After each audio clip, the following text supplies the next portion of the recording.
of the homes, buildings, and infrastructure that serve our citizens both in everyday life and in times of natural disaster.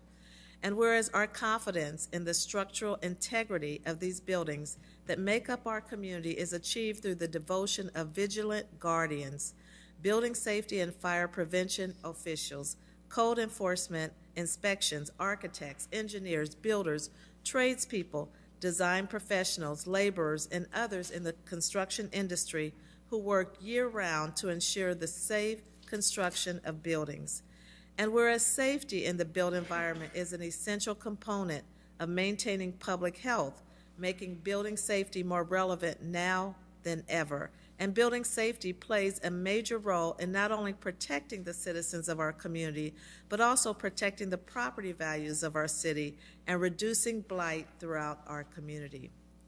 Whereas Safety for All, Building Codes in Action, the theme for Building Safety Month 2022, encourages all Americans to raise awareness of the importance of energy conservation, disaster preparedness, sustainability, resilience, and training the next generation of building safety professionals in the construction industry. Building Safety Month 2022 promotes appropriate steps everyone can take to ensure the places where we live, learn, work, worship, and play are safe, and recognizes that countless lives have been saved due to the implementation of safety codes by local and state agencies.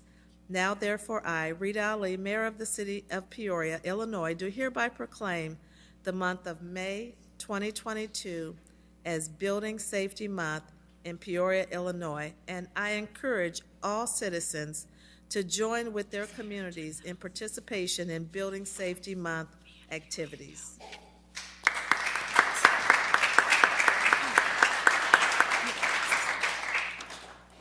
Director Doolin? Thank you, Mayor. Thank you, Council. We really appreciate the willingness of the Mayor and City Council to recognize Building Safety Month.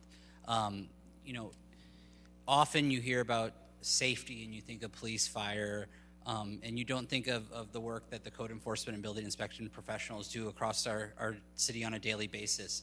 They're making sure when buildings are put up that if a fire were to break out, there's safe exits. They make sure that hopefully that the building is built to a code, it doesn't collapse. I mean, you hear tragedies throughout the country, and we're very lucky that we have such a professional building staff and professional code enforcement staff that works very hard to maintain property values in our communities, promote life safety issues throughout the community, create affordable, safe housing options for everyone in the city of Peoria. So just couldn't say better things about the staff behind me and the staff in the community development department. They do a fantastic job day in and day out, from all of our code enforcement professionals to our building inspector professionals to our administrative staff. We are very lucky in the city of Peoria to have a phenomenal staff, and I'm very proud of them and really appreciate this month being recognized. And also want to recognize all of our kind of tradespeople out there too who work day in, day out with our staff to ensure that the buildings are built to code. And 99% of all projects go very smoothly, and everyone understands why we're out there doing what we do, and they're very committed to the community as well. So I'd be remiss if I didn't thank them for all their work too. So thank you. We appreciate all you do to keep us safe. Thank you very much. Thank you.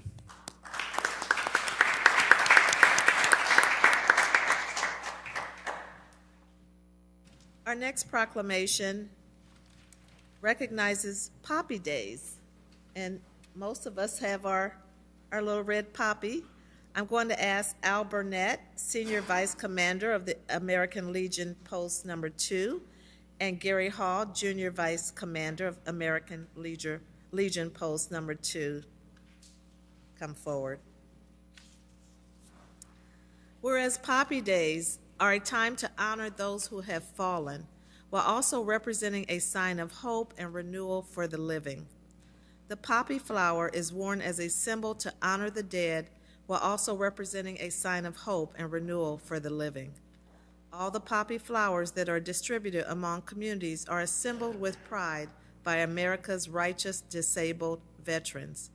And whereas from the battlefields of World War I, weary soldiers brought home the memory of a barren landscape transformed by wild poppies, red as the blood that had soaked the soil. By that miracle of nature, the spirit of their lost comrades lived on. The poppy became a symbol of the sacrifice of lives in war and represented the hope that none had died in vain.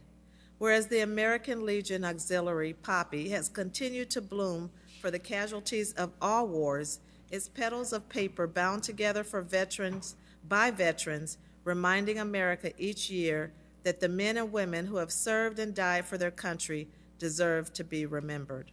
And whereas identifying the poppy as a memorial flower can be attributed to Moyna Michael, when in 1918 she was so moved by the poem In Flanders Fields that she wrote this response: "That blood of heroes never dies, but lends a luster for the red of the flower that blooms above the dead in Flanders Fields." Whereas she purchased a bouquet of poppies and asked her colleagues to wear them as a tribute to the fallen. Later, she advocated for the adoption of the poppy as the national symbol of sacrifice. And whereas the American Legion and the American Legion Auxiliary unite in their efforts to keep the memory alive of those who perished while serving, in addition to honoring those who served. All donations go to the Illinois Veterans Home in Manteno, Danville, Quincy, LaSalle, and gifts to the Yanks. Now therefore I, Rita Ali, Mayor of the City of Peoria, Illinois, do hereby acknowledge May 26, 27, and 28 as Poppy Days in Peoria, Illinois.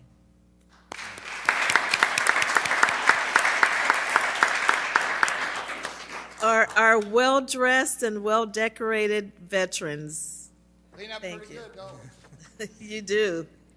We don't only have Poppy Days, but each October we have a contest between different age groups and stuff. It's not only the schools, we also do it for homeschool kids too. This is one of the posters that won last year.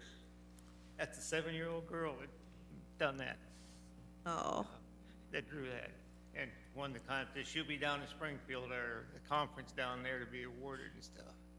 So she won the top prize. There's other groups won too, in different age groups.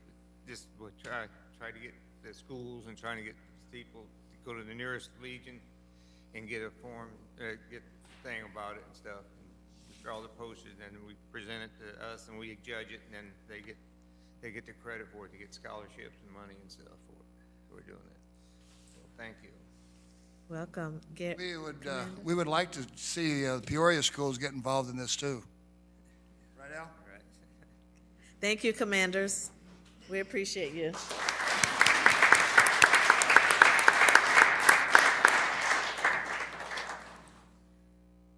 Our last proclamation recognizes the Woodruff Culinary Program. This proclamation was requested by Councilman Riggenbach, and after the presentation, I'll ask you if you want to make some comments. Joining us are Ms. Jiski Medema Fox, otherwise known as Chef Jetty, director of the program, and Dr. Susan Gersnich, we call her Dr. G, Innovations and Grants Officer and the Executive Director over Woodruff Career and Technical Center. Thank you for joining us, ladies. Whereas the Woodruff Career and Technical Center, WCTC, Culinary Arts and Hospitality Management Program started 9 years ago and currently has over 100 students. Coordinated by Chef Jiski Medema Fox and Chef Kevin Roker, students who complete the curriculum will graduate with an understanding of all aspects of restaurant and kitchen management.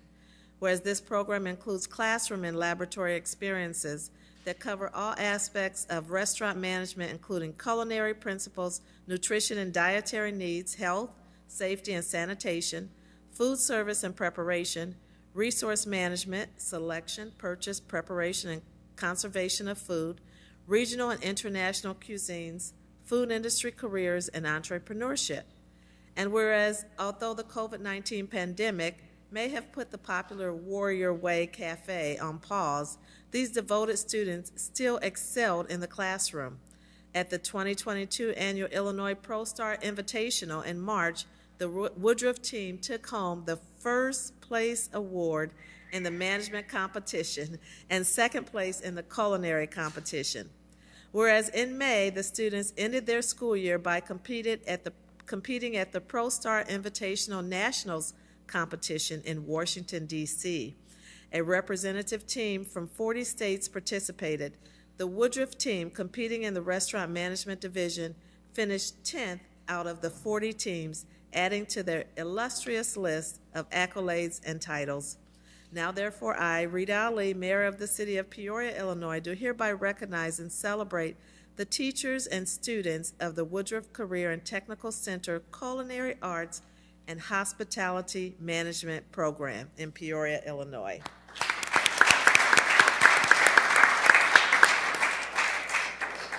Good evening, Mayor Ali and council members. On behalf of Peoria Public Schools Superintendent Karat and the Board of Education, I'd like to thank you for recognizing our amazing culinary program with our award-winning students and our terrific chefs.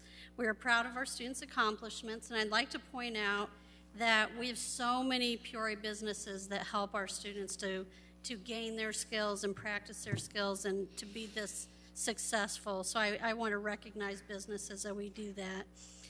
We have over 16 career pathways in Peoria Public Schools, and we keep expanding, and so things are going to keep getting more and more exciting. At this time, I'd like to turn it over to Chef Yeti. She probably won't want to speak, but she can update on latest achievements since the proclamation was written. So turn it over to our rock star here. So, of course, I came unprepared with no notes. Thank you for having us, and this is just an awesome recognition. I really appreciate everything the city does for us, for having the CTE programs available in our Peoria Public Schools, and even the veterans.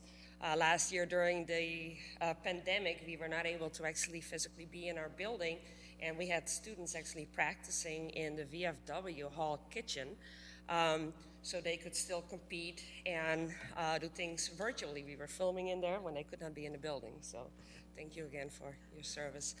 Our program, we always just have wonderful crop of students from Peoria, and our students, they work so hard. They come in after schools every Wednesday, Thursday, in addition to the regular curriculum, those that want to be on the team. And we want to thank Peoria Public Schools for allowing us to do this and coach them, in the after hours. Washington, D.C. was an amazing experience. Students made connections in the industry from all over the nation. One of our students actually met Bill Marriott, the owner of all the Marriotts. And now we actually get to move on because we did very well at Skills USA as well. That was held for the first time here in Peoria, Illinois, right next door to us at the Civic Center. And we actually had a variety of students compete in a ton of different contests, including, of course, culinary arts, entrepreneurship, and we even had a barbering student. We had health occupation students. And 10 of our students made it onwards to nationals in Atlanta, Georgia. So we will be heading there at the end of June. And hopefully we'll be top 10, top 5, maybe top 1 in one of those contests. So we're going to keep on going, working hard. And I just want to thank, all the students that are making this possible, making me look so good, all of the city of Peoria. And very honored. Thank you.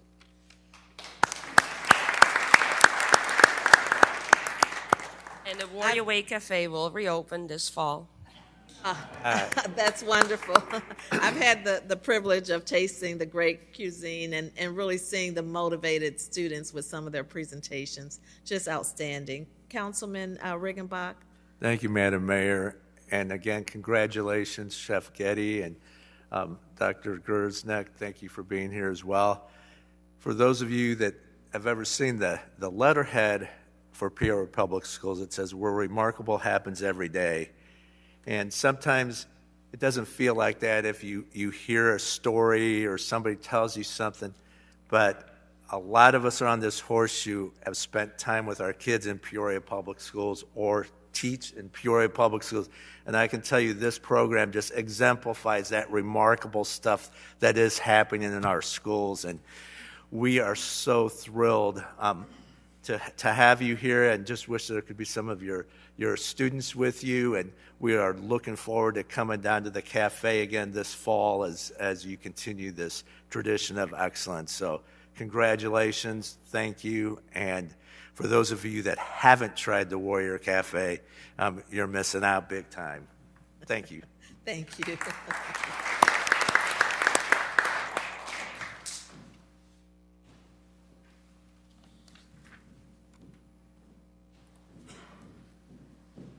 Okay, moving on, Madam Clerk. We are at approval of the minutes. Member Euler. Thank you, Madam Chairwoman. I move to approve the minutes of the joint City Council and Town Board meeting held on May 10th, 2022 as printed. Okay. Seconded by Councilmember Greb. Any other comments? Please cast your ballots. Motion passes unanimously. Madam Clerk? We are at consent agenda items. Item number 22-165, a communication with the request to approve the declaration of local state of emergency. 22-166, a communication with the request to approve the reallocation of ESG-CV funds. 22-167, a communication with the request to approve $25,000 for a cure violence assessment to be paid from the American Rescue Plan Fiscal Recovery Funds. 22-168, a communication with the request for the following. A, approve an extension to the tree stump removal by size and bush trimming by hourly rates contract with JIMEX for 2022, and to authorize the city manager to execute the extension to increase the original contract in an amount not to exceed $100,000.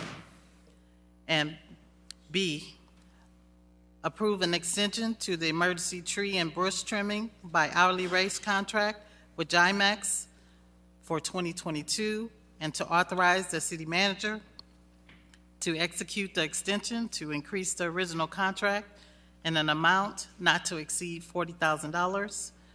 There is a handout of a revised council communication on your desk. Item number 22-169, a communication with the request to approve and for authorization to enter into agreement with ADS LLC in an amount not to exceed $3 million for combined sewer overflow flow monitoring services. 22-170, a communication with the request to approve an extension for the contract for landscape stewardship and maintenance project with JIMEX Landscape for 2022, and to authorize the city manager to execute the extension to increase the original contract in an amount not to exceed $200,000, including up to $160,000 for labor, equipment, and up to $40,000 for materials. 22-171, a communication with the request regarding improvements to the Greater Peoria Mass Transit Campus at 2105 Northeast Jefferson as follows. A, accept a dedication deed from Greater Peoria Mass Transit for a strip of land between their campus at 2105 Northeast Jefferson Avenue and Van Buren Street. And B, adopt an ordinance vacating approximately 304 feet of the alley from 205 Van Buren to 115 Van Buren Street and 145 feet of Northeast Madison, southwest of Van Buren Street. 22-172, a communication with the request to adopt an ordinance to amend the 2022-2023 biannual budget relating to the use of $131,000 of capital fund balance for the purchase of real estate located at 1203 West Laux Avenue. 22-173, a communication with the request to concur with the recommendation from the Planning and Zoning Commission and staff to adopt an ordinance rezoning property from a Class R4 single-family residential district to a Class P1 parking district for the properties located at 414 Phelps Street and 418 Phelps Street. 22-182, a communication. I'm sorry. 22-174, a communication with a request to concur with a recommendation from the Planning and Zoning Commission and staff to adopt an ordinance approving a special use in a Class R2 single-family residential district for a short-term rental for the property located at 1506 West Teton Drive.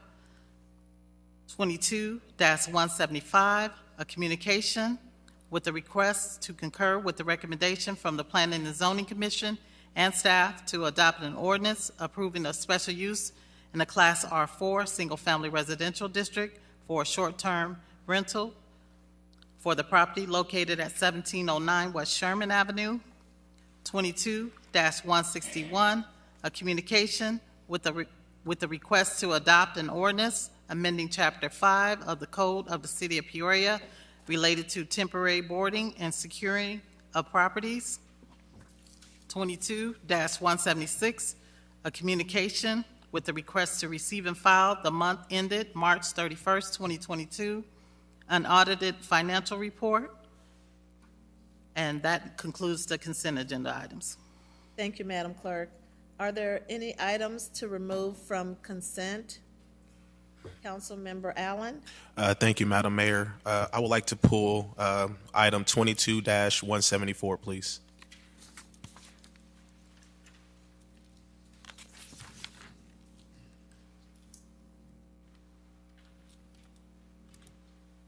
Councilmember Jensen? Thank you, Madam Mayor. 22-175.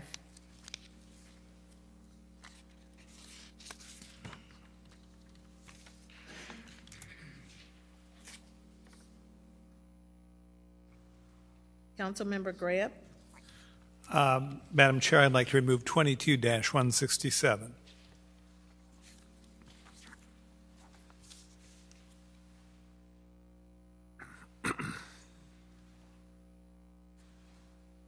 Councilmember Kelly?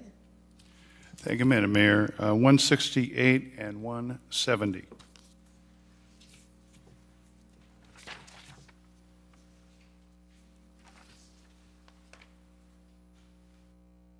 Councilmember Euler? Thank you, Madam Chairwoman. 22-172.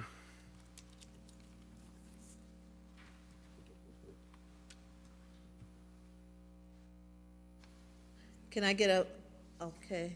Councilmember Velpula? Madam Chairwoman, 22-166. Please.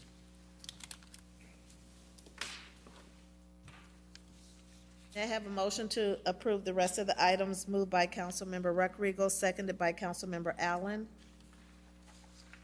Please cast your ballots.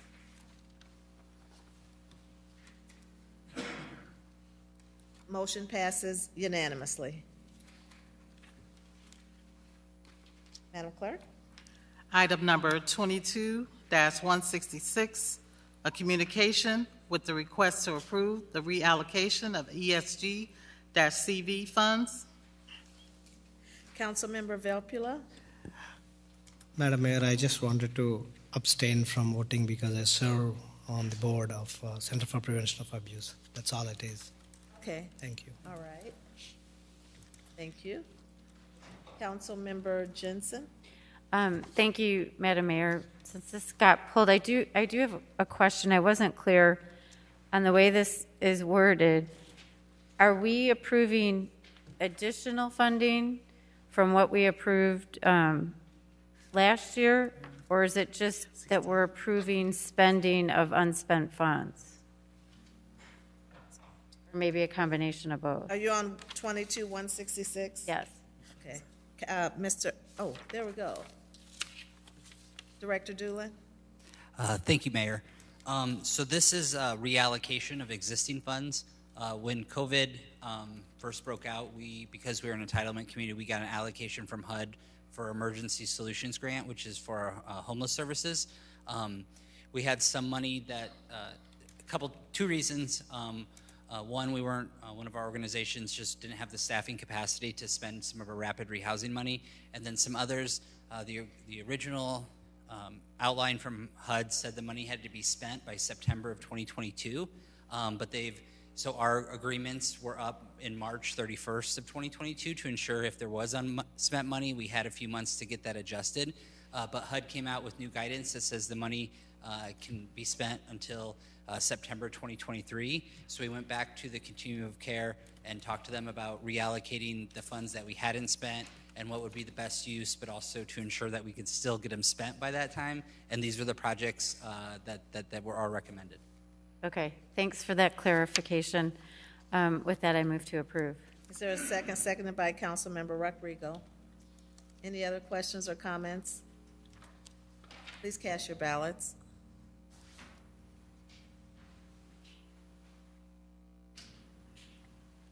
Motion passes with one abstention, Velpula.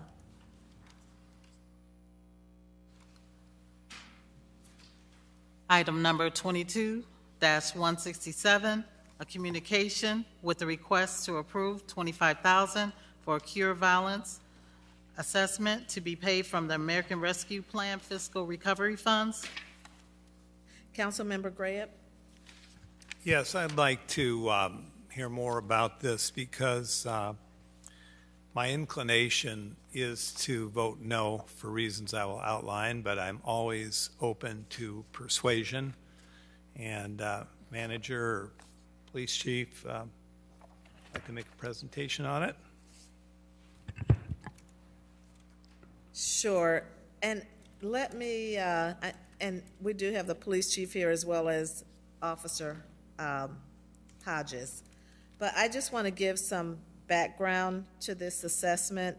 As you know, for the past year, through a safety network, a coalition of many community-based organizations, service providers, police, pastors, clergy, and others, we've been meeting twice a month to explore community-based violence reduction, violence prevention efforts, looking for evidence-based strategies so that we're not just looking at kind of a hodgepodge of different programs that take place within the community, but really trying to be more strategic at looking at strategies initiatives that have worked in other cities, especially urban areas, where gun violence is on the rise, as it has been in Peoria. Last year exceeded our history in terms of the number of deaths due to gun violence. It's not unusual to Peoria. It's something that has been happening all over the country, but it is happening right here in Peoria. So we know that the police cannot be responsible totally for reducing gun violence. The whole community has to take a part, and we need more community involvement. And that's what really the Safety Network has been doing, engaging the community and supporting the police and working in conjunction with the police on strategies that help to reduce gun violence. Cure Violence was one of those initiatives where experts that had worked with this initiative presented to this group of leaders really in the community. There was Officer Hodges, who has experience in running a core violence program. We had the health department, Peoria County, City County Health Department, who's been researching this for the last 2 to 3 years. Health departments all over the nation, and especially mid-size and larger cities, have been involved in efforts, cure violence efforts. And they have a proven track record, quite frankly. So what we've done is heard from the cure violence leaders, the national, I think, CEO and vice president. They've provided us with some information, and their first step in the exploration of this type of initiative is to conduct an assessment to see whether it's a fit for Peoria. talking with council members, talking with community members, talking with neighborhood associations, and so on, in determining whether this is a fit. And that's what the assessment does. It actually makes a determination. It doesn't obligate us to implementing a program, but it explores the possibility. So with that, those kind of starting words, I'll turn it over to you, Chief. Thank you. Good evening. The mayor has said quite a bit, so I'm just going to give you just a little bit more information on what we would be presenting to them so they can analyze. So our chronic hotspots where shooting and killings have persisted for multiple years, demographic information for both victims and offenders, age, race, gender, reasons and motives given for shootings and killings, type of weapons used, days of the week, and during which time periods are violent incidents more likely to occur, calls for service, hits and misses, shots that were fired with no victim and shots that were fired with victims. Some additional information, we'd likely to be involved in the shooting, who is most likely to be involved in shootings, again, age, range, race, criminal history, if there's a gang affiliation, and who are the most violent groups in the targeted areas, and who is highest risk to be involved in the violence. I have Officer Hodges with me, so I won't belay my points here. He has some experience in this. This is something he ran, a cure violence program, prior to coming to the Peoria Police Department, so I'll pass it off to Officer Hodges. Thank you, Chief. I stand here just as a representative of the City of Peoria Police Department. Over 15 years ago, our city was in the same situation that Peoria's in. I was just normal old citizen in the neighborhood saying, hey, listen, we need to do something about it. Everybody was talking. Nobody did anything about it. City council was saying we need to do something about it. The mayor was saying we need to. Chief of police saying, oh my goodness, we can't arrest our way out of this thing. This was over 15 years ago. I put together a team. We called ourselves Ministers on the Move. We put our shirts and ties on. We hit the streets on Sunday evenings. Every evening, the city saw us out there. They said, you know what? We hear about this program in Chicago called Ceasefire. If we can get you guys some funding, would you want to do what you're doing full time? We would go out to the neighborhoods. We would see the dope boys on the corner. We would see the gangbangers. We would see everybody who's doing anything negative in that area, and we would go down there and we will infiltrate those guys, and we will sit there and talk to those men and women and try to get them off the streets. Ceasefire brought a data approach and an actual, just a program that was so relevant at that time, and we were able to implement the strategies of ceasefire in our community. Ceasefire came down, they did their assessment. The city manager, the mayor, the police chief, and community-based organizations got together and they chose a lead agency. That lead agency was able to hire individuals from those neighborhoods.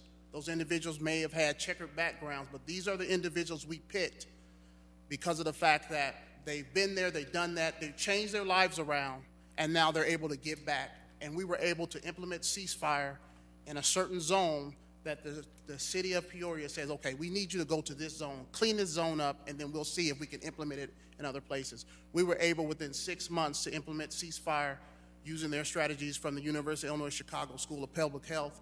And in 6 months, we cleaned up one area, 50%. Shootings were down, killings were down. Kids were able to now run the neighborhoods, enjoy themselves like we used to do when we were young. And so I come here as someone who has led the program. It's not easy. It's going to take a commitment. I left my career after 17 years with American Airlines to provide the leadership on the ground level. And that's what we need here in Peoria. The police cannot arrest their way out of this situation. It's a situation that you need the community involved. And so by getting the community involved, by hiring what is called outreach workers, by hiring what is called violence interrupters, we were able to get to certain areas and find out information about the next shooting and prevent those shootings, interrupt those shootings, all right? Some people need to go to jail, and they went to jail. But some people, we were able to help direct them to services. And right now with the SNET committee, and the things that have been taking place in the background, I believe we're in a good position as a city to implement a violence prevention program that actually works. Thank you. Thank you, Chief and Officer Hodges. I just want to say we can't keep doing the same things and expecting a different result. We have to engage the community in an effective way, using practices that have been proven to work, what they call evidence-based strategies that have been proven to work in other areas. So again, an assessment does not commit us. An assessment takes a look jointly between the Cure Violence, and Ceasefire and Cure Violence are the same program. The former name was Ceasefire. I think some entities still use that language, ceasefire, and some entities use Cure Violence, and the word cure, C-U-R-E, is because violence, gun violence, has been described as a public health problem. Yeah, public health problem. So there's several maybe questions, if you guys can stick around to Councilwoman Jackson. Mayor, if I could Oh, sorry. still have the Did floor. somebody- Oh, I'm sorry. Go ahead, Councilman Greb. You still have the floor. I get it. I heard exactly what was said, but I don't think we need to spend $25,000 to bring consultants in to tell us where our hotspot areas are, to know who the human resources are, individuals in the community who can go out and do the kinds of things we're talking about, counsel our kids on the street corners, etc. We have everything right now. What's stopping us from doing it now? I think a lot of people in Peoria are weary of expenditure of money to bring in outside consultants when we already have the talent and the expertise right here. So naturally, I'm looking at anything that can bend the violence curve down, but I don't think that we do not change our current trajectory, which is to conduct our anti-violence initiatives and sweeps where we know the hot spots are. I think $25,000, and this might be just the beginning, is a lot of money that could be spent elsewhere. And I'm reluctant to appropriate one dime to duplicate knowledge that is already intrinsic to this community. And I don't want to back us into some new program called Ceasefire or whatever without a lot more information. I remember under a previous regime we had don't shoot. And what were the philosophical underpinnings of that? Maybe it worked. I don't know. But I just can't get my arms around what it is these folks are going to come in and do, these workshops are going to conduct, etc., that will give us answers that we don't already have. If somebody can tell me what that is, I'd like to hear it. Because we know everything that's in this memo. It's part of the process, Councilman. It's, it's... Mayor, here's the a problem. Methodology. I'm not necessarily a process person. When we already have a process in play that is yielding results, and we need to continue down the road of doing what we're doing and doing very well, there's nothing that stops community leaders right now, tonight, from going out onto street corners and ministering to young people that are headed in the wrong direction. We don't need people coming in here from out of town to tell us how to do this. But anyway, I said my piece. Thank you. Thank you. And again, I would add that there's a lot of training involved.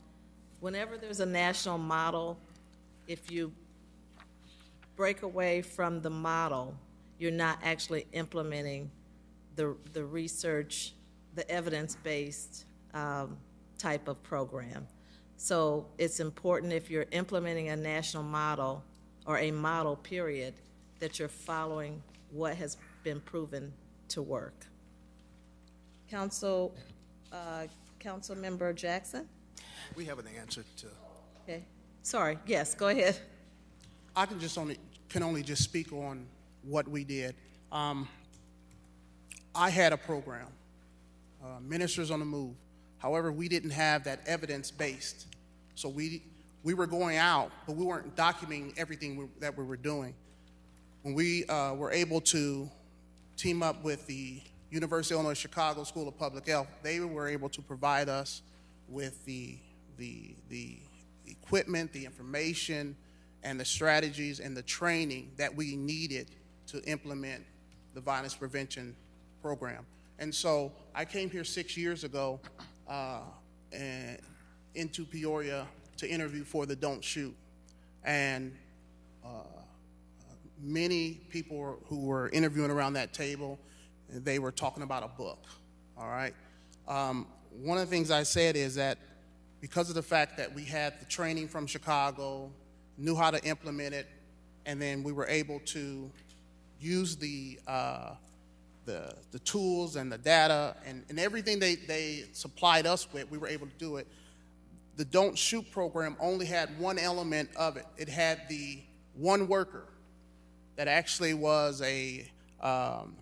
like a researcher or whatever they did to get resources to the young men and the young women. The ceasefire program is completely different.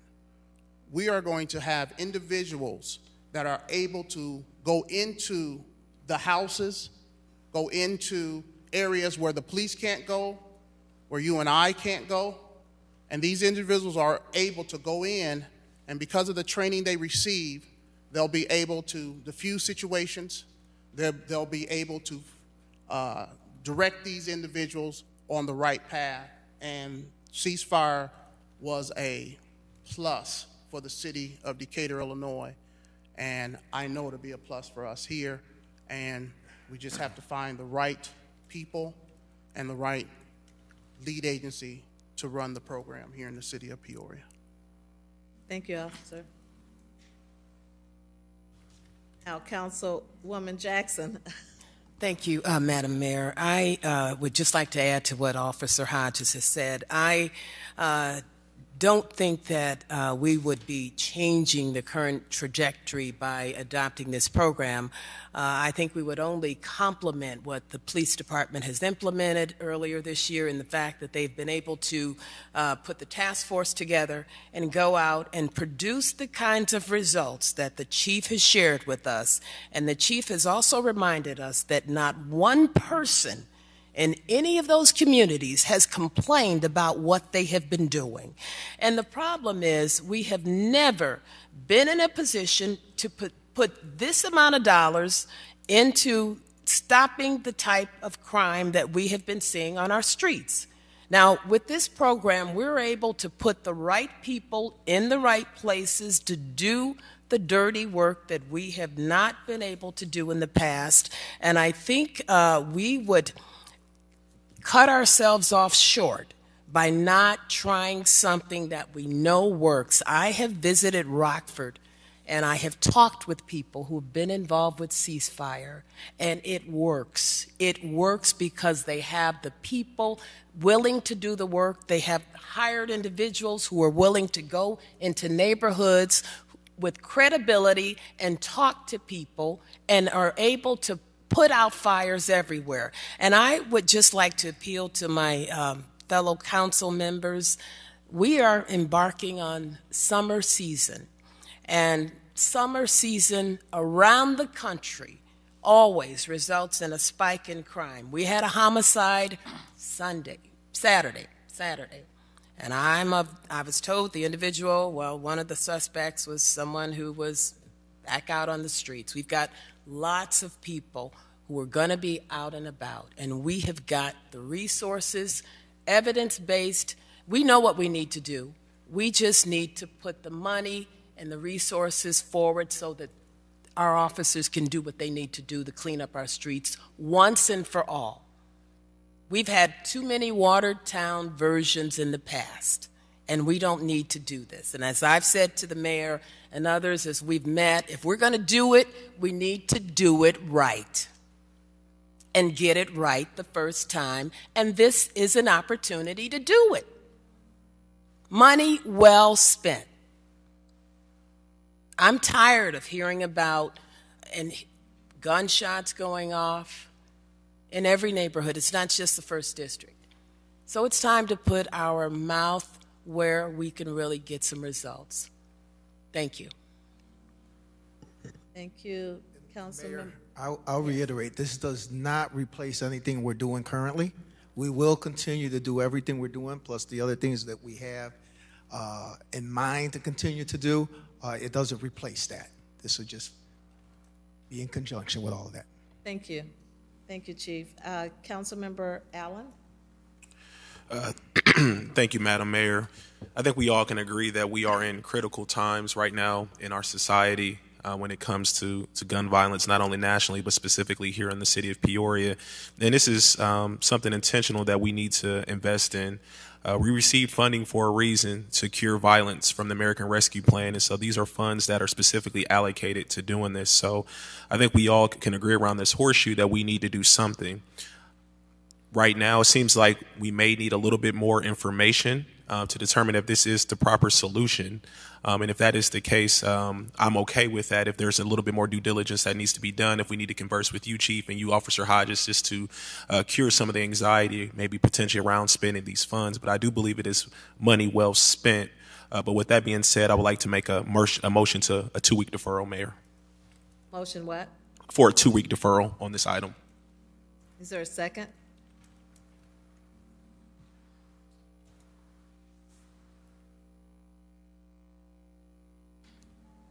Okay, there's no second. Councilmember, a motion fails. Councilmember Jensen? Thank you, Madam Mayor. I've got a couple of questions. First, I'm just wondering, do you know ballpark figure what we set aside from the ARP money for violence prevention? Because I know that was one of the areas that we focused on. We set aside $1.3 million. Okay, and have we spent any of that yet? No. Okay. 1.3 million for each violence. year for 2 years, is that right? Correct.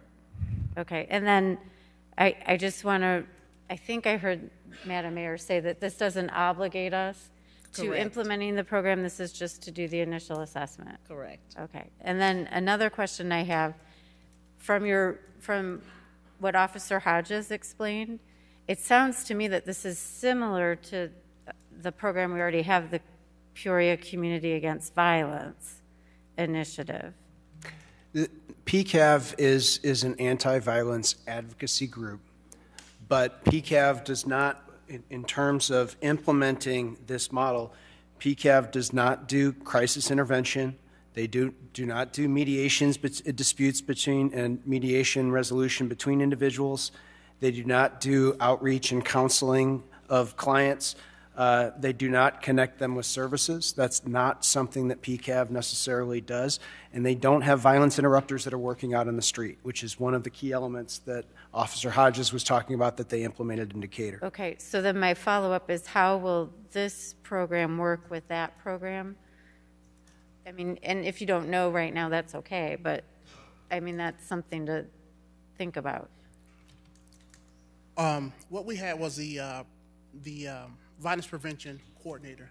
The coordinator will be able to coordinate with all the other different organizations within the community.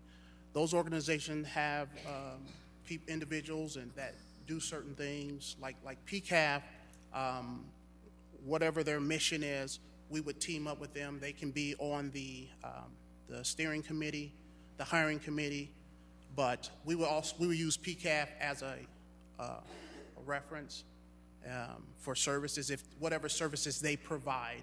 I know after victims, families of victims, PCAF goes and they provide food. Sometimes they provide shelter now for individuals. So those things, ceasefire, we don't We didn't do that. That's not what we did. We hired individuals that will go out into the neighborhoods from 6 p.m. to 2 o'clock in the morning, sometimes 4 o'clock in the morning. They will be walking that neighborhood, walking the streets.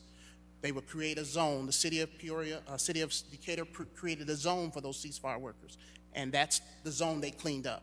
And so anybody who came in that neighborhood, they would engage with them. They would have activities for the youth. But then when the lights go out, when all the violence and stuff are happening, shootings and things, fights, ceasefire will be there. And so certain things that we did, and we had to reach out to those others, organizations that are around us. But we used everybody because it's all community-based.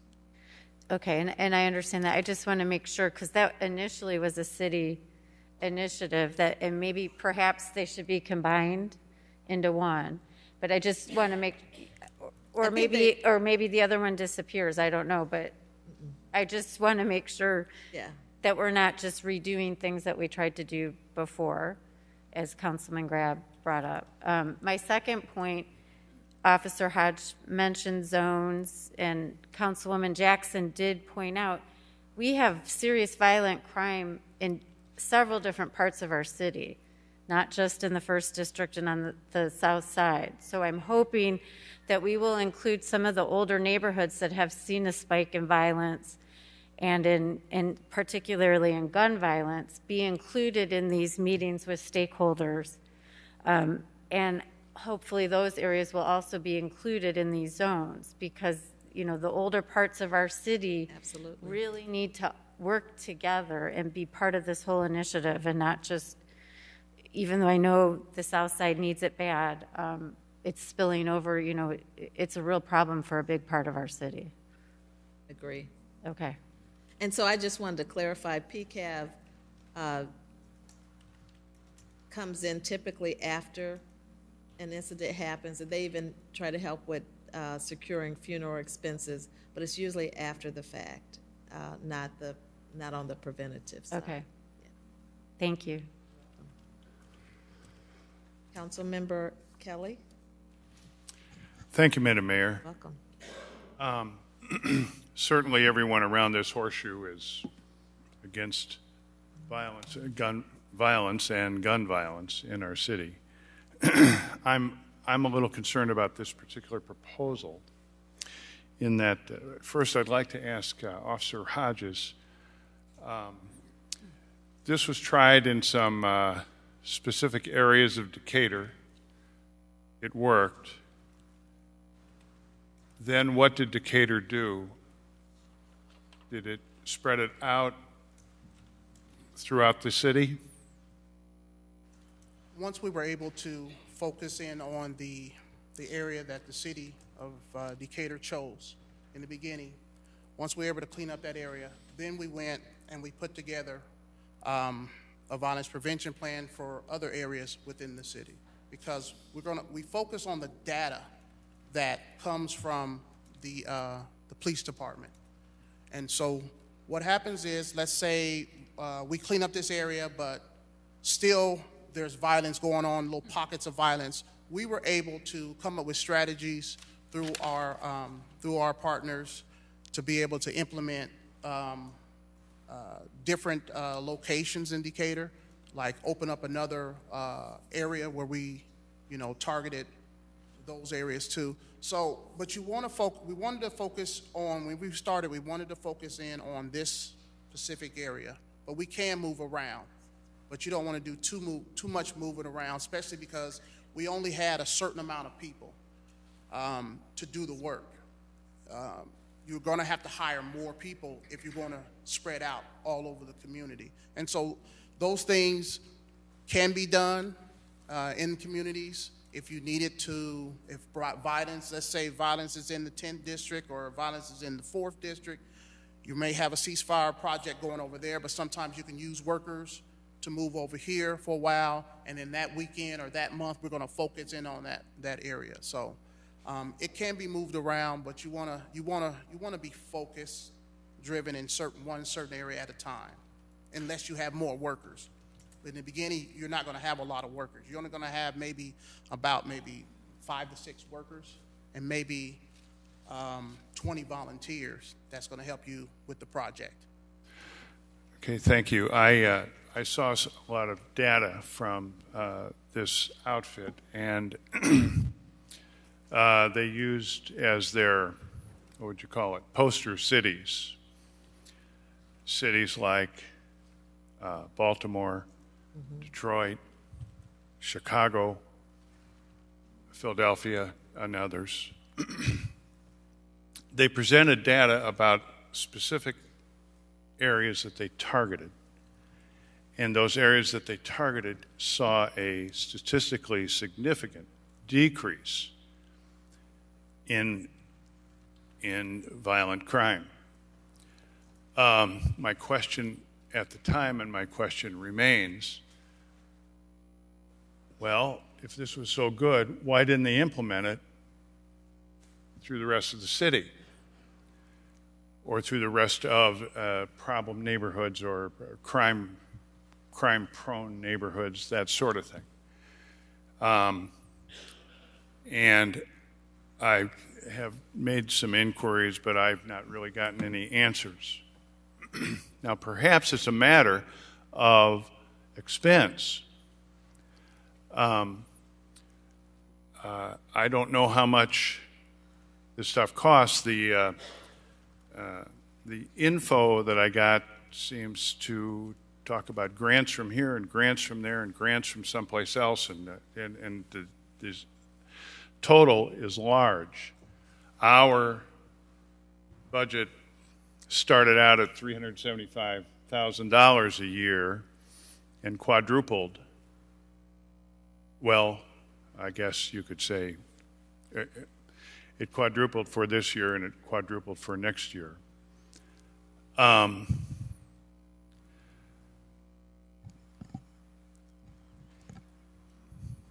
want to do things that are going to work. But I am, first of all, let me go a little bit further. I think our chief has begun a number of things that are showing some promise. It seems to me that an assessment of whether or not we ought to do this is something that I can vote for or vote against based on a real lack of any. I'm not a policeman. Our chief, I think, can decide whether we ought to proceed with this without an assessment, without paying for an assessment. I know this is kind of small change, but it's going to take time, and they're going to, compile a lot of stuff, and the chief already has a lot of stuff, a lot of data, and he can get more, I guess. And like Officer Hodges said, if we kind of run into stuff that we need, there are resources out there like, I think you said U of I, was it, or in Chicago or wherever it was. I don't know about the assessment. I don't think I'm for it. I'm for the chief saying, here's what we can do. I think he's capable of that. And involving other people and involving other expenses and all this other stuff, I don't know. I don't see the value, especially since I probably can't evaluate it anyway. So I just soon let the chief run with this or not and report back and say, look, here's what we're going to do. So I would say to that is, let's run with the career violence assessment then. Because we could use the assessment. We need the manpower to go ahead and dissect this data, look at all the analysis of it, figure out where exactly we want to move these bodies and put these resources into. But we have to have the assessment to go into the stage 2 of career violence. Okay, I have more faith in you than you have in you. But thank you, Chief. And thank you, Madam Mayor. You're welcome, Councilman Kelly. And I would say that you're right about everything that you said. Those cities who have taken on the initiative, and the St. Louis actually implemented it last year, and they've seen significant results. One thing that the assessment does is to determine whether we would need one site or one target area, or whether we would need 2 target areas or perhaps more. But it does help us to determine the number of target areas, whether it's 1 or more. And that determines the cost too, because there's staff associated with the number of locations that you have. More, I don't think I've heard from you, Council Member Euler. Thank you, Madam Chairwoman. I agree with pretty much everything I've heard this evening. My issue is that all of the arguments that I've heard to do this aren't actually about this. Everything I'm hearing is about actually doing something about the crime issue, but we're talking about paying for an assessment. All the information that I've been given here doesn't justify to me paying for this assessment. There isn't anything in here that tells me about this organization and what their qualifications are. It tells me that they're going to go do things that I hope you already know. Because if you don't know the scope of violence, and you don't know the hot spots, and you don't know the demographics, and you don't know the type of weapons, we have a much, much bigger problem.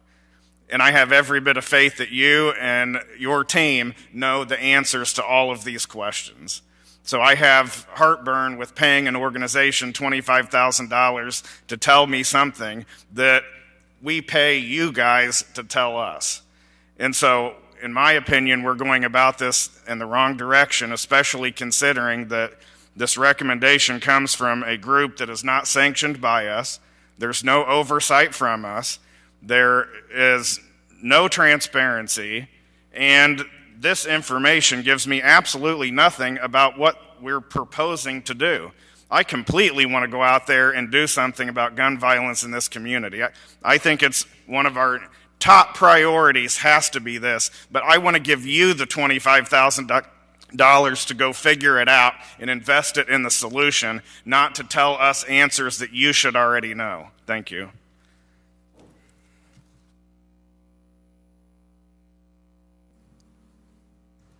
Council Member Jackson. Thank you, Madam Mayor. I just wanted, well, the chief pretty much took the words out of my mouth when he said, let's go with it. He has started on a path that has begun to show very successful results in the fact that he has been able to partner with other local law enforcement agencies, whether by ground or by air, and do some things we have not seen done in a long time in this community. And so my concern is, why would we tie his hands? He knows what we have to do. We're talking about evidence-based information. We're not talking about going out and trying to find out what we need to do. We already know what we need to do. So let's not tie the chief's hands. Let's give him more resources that he needs to finish the job that he's already begun. Thank you. You're welcome. Councilmember Graham. Devil's always in the details. Who are these people who are going to go out in the name of the people of the city of Peoria, go into the homes that we're currently not going into to do, quote, the dirty work, unquote? Who are these people?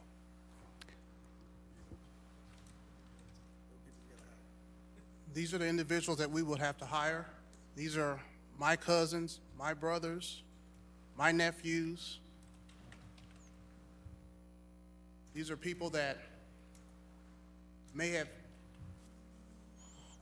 was a bad influence in the neighborhood maybe 20 years ago. These are the individuals that I hired. These are the individuals that we were able to use in a mighty way to be able to mediate conflicts, stop retaliation. The police couldn't do it all, and they knew they couldn't do it all. And so if you have a shooting, everyone goes up to the hospital calls the police sends 20 cars up there to the hospital. Nobody's there to cover the city. When our group was running ceasefire, guess who went to the hospital and assisted the police? Ceasefire did. So the police can do their job, and ceasefire individuals who are from these neighborhoods, who are been maybe involved in violence themselves years ago, they were able to convince their brothers, their cousins, their nieces, their uncles, their aunts, stop all this violence. The police goes in to stop the crime, and you can't police your way through everything. The more we arrest, we also are creating a dent in families. Families that may needed that loved one. If somebody was able to get down into that house, into that neighborhood, and maybe convince that individual to put that gun down, stop what he's doing. I don't see anybody doing that right now. These individuals that are out there doing certain things or are about to do certain things, or cousins or their friends or whoever, they need somebody that's going to go out there and go talk to them one-on-one. This is what these outreach workers did, and they did it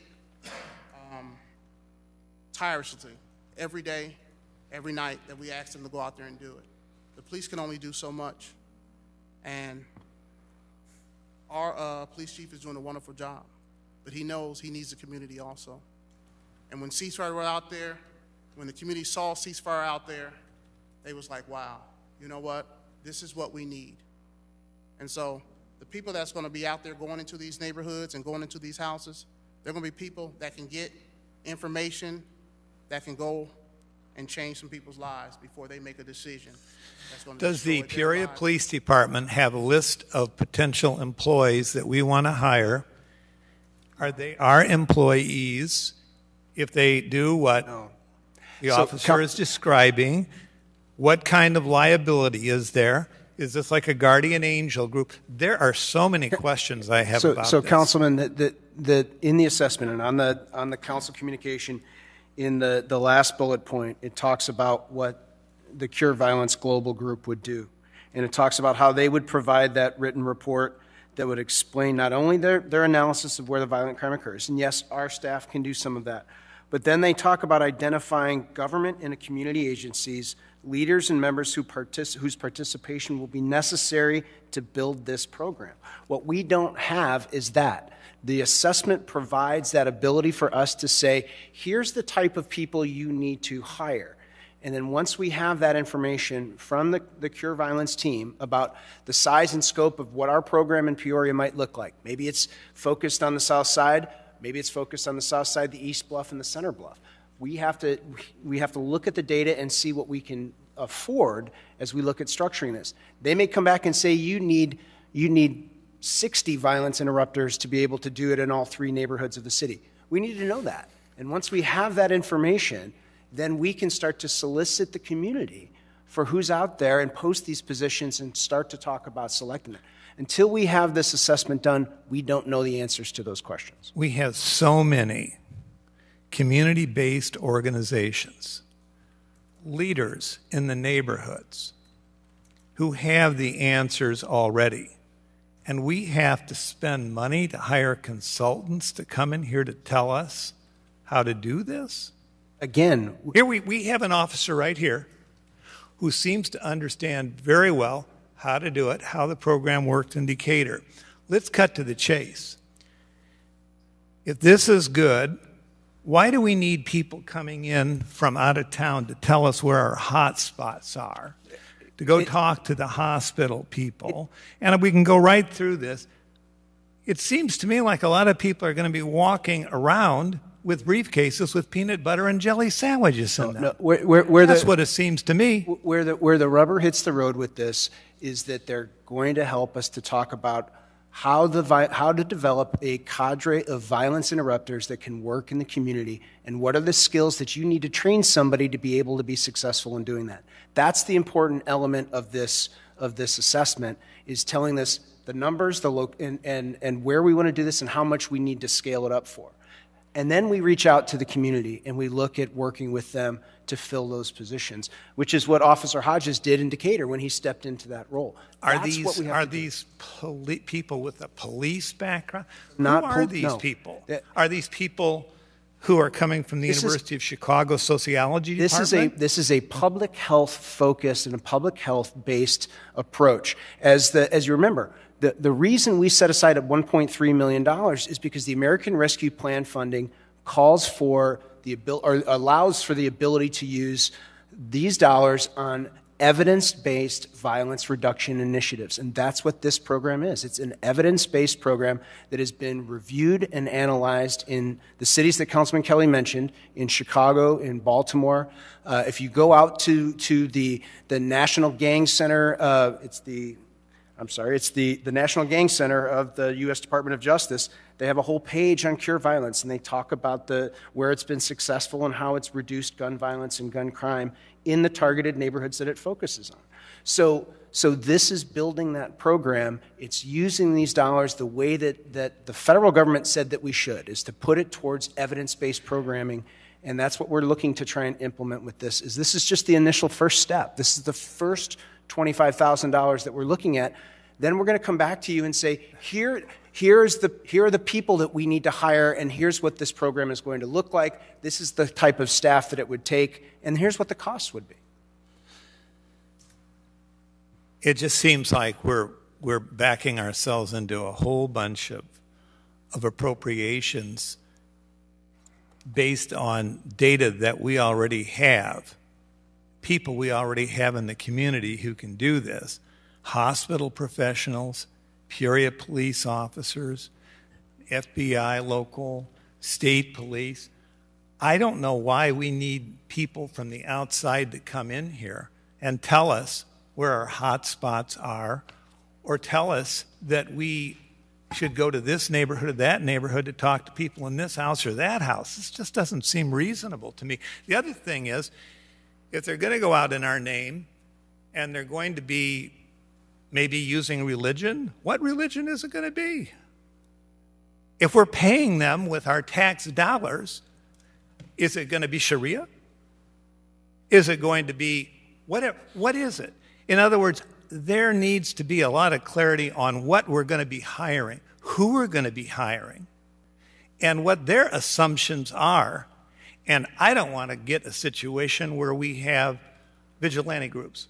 I couldn't agree with you more. Or people who exceed their authority beyond what the police should be doing out there, or who are in harm's way in these hotspots. I couldn't agree with you more, and it's think another we've reason thought why we through need it the very assessment carefully. is to be able to identify who are the appropriate people and what's the appropriate skill sets they need to have before we ever put anyone in that position. Well, thank you, Mayor. You're welcome. And Councilman Graham, I would add that they have asked us where the hot spots are. They haven't told us. They've asked, the police have provided information, where are the hot spots. Our community-based organizations here locally are begging for help. They are begging for expertise and consultation.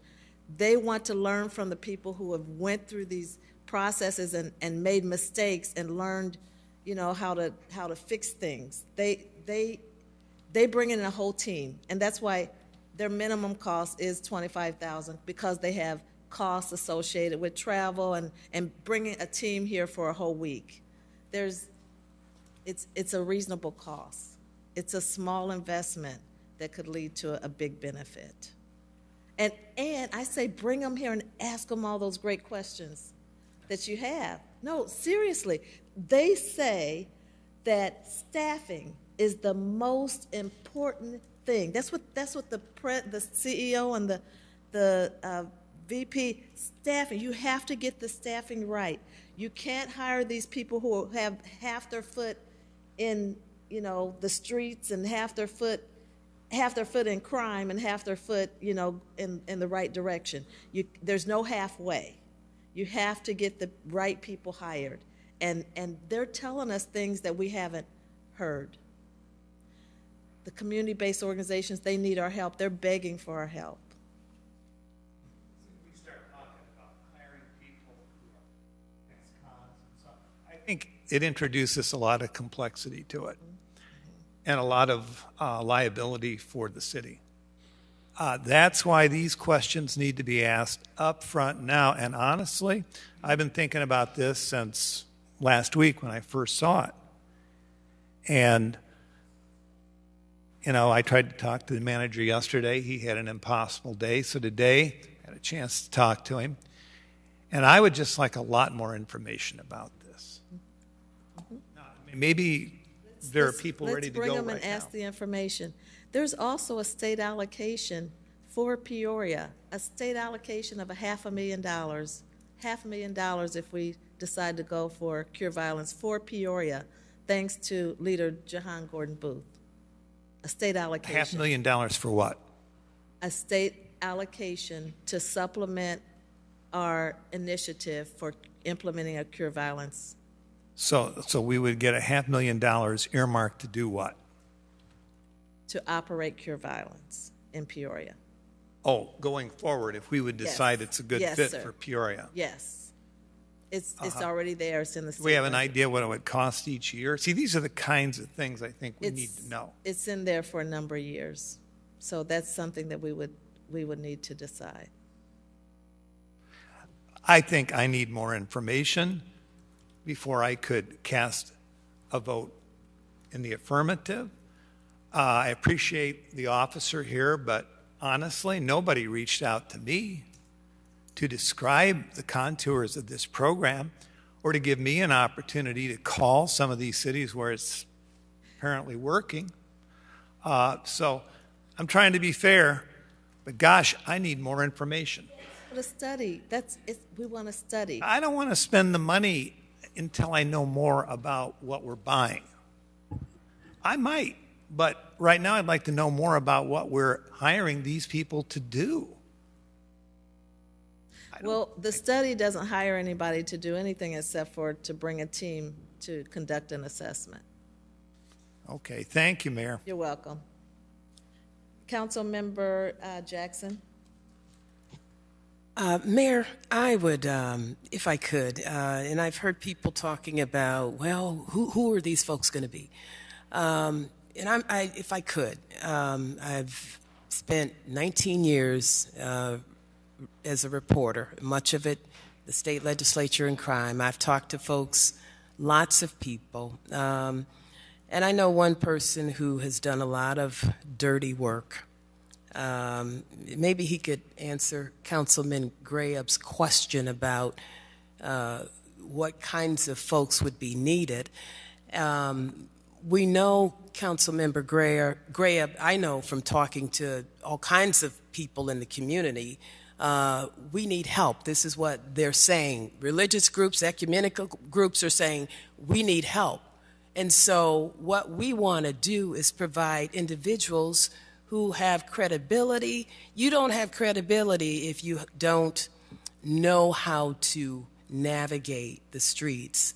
And Mayor, if I could, I'd like to ask Terry Burnside to come and just share some of the stuff he's done, much of which we don't know about.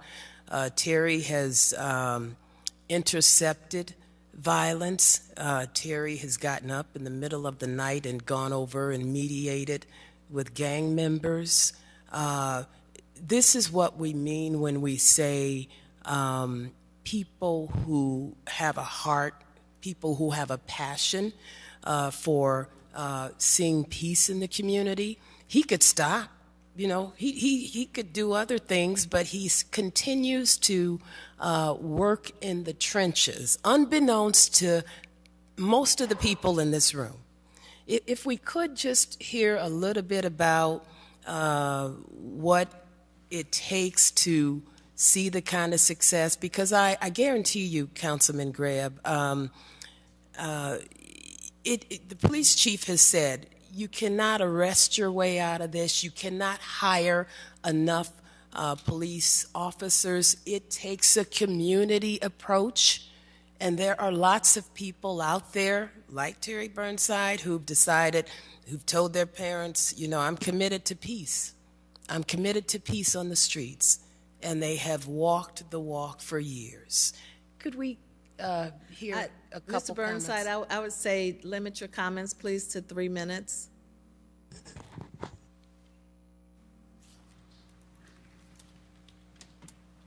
Good evening, everyone. Madam Mayor, thank you, Mr. Jackson. I appreciate this opportunity. I'll be brief as I can. I mean, this is much needed in our city of Peoria. We need to do something about the violence. Being a chapter coordinator for Crime Survivors for Safety and Justice, which is part of a national movement, being a executive director of House of Hope, here again, I'm one of those guys been there, done that. And I'm listening to Mr. Gray, and I respect your position, and I respect a lot of people's positions here. But it kind of bothers me to hear you talk about hiring felons. It's going to take guys like me who have been there, who have done that, who have gotten it together. Part of this room here, you all sign my check now. I'm a guy with a background, with baggage. I've gotten it together.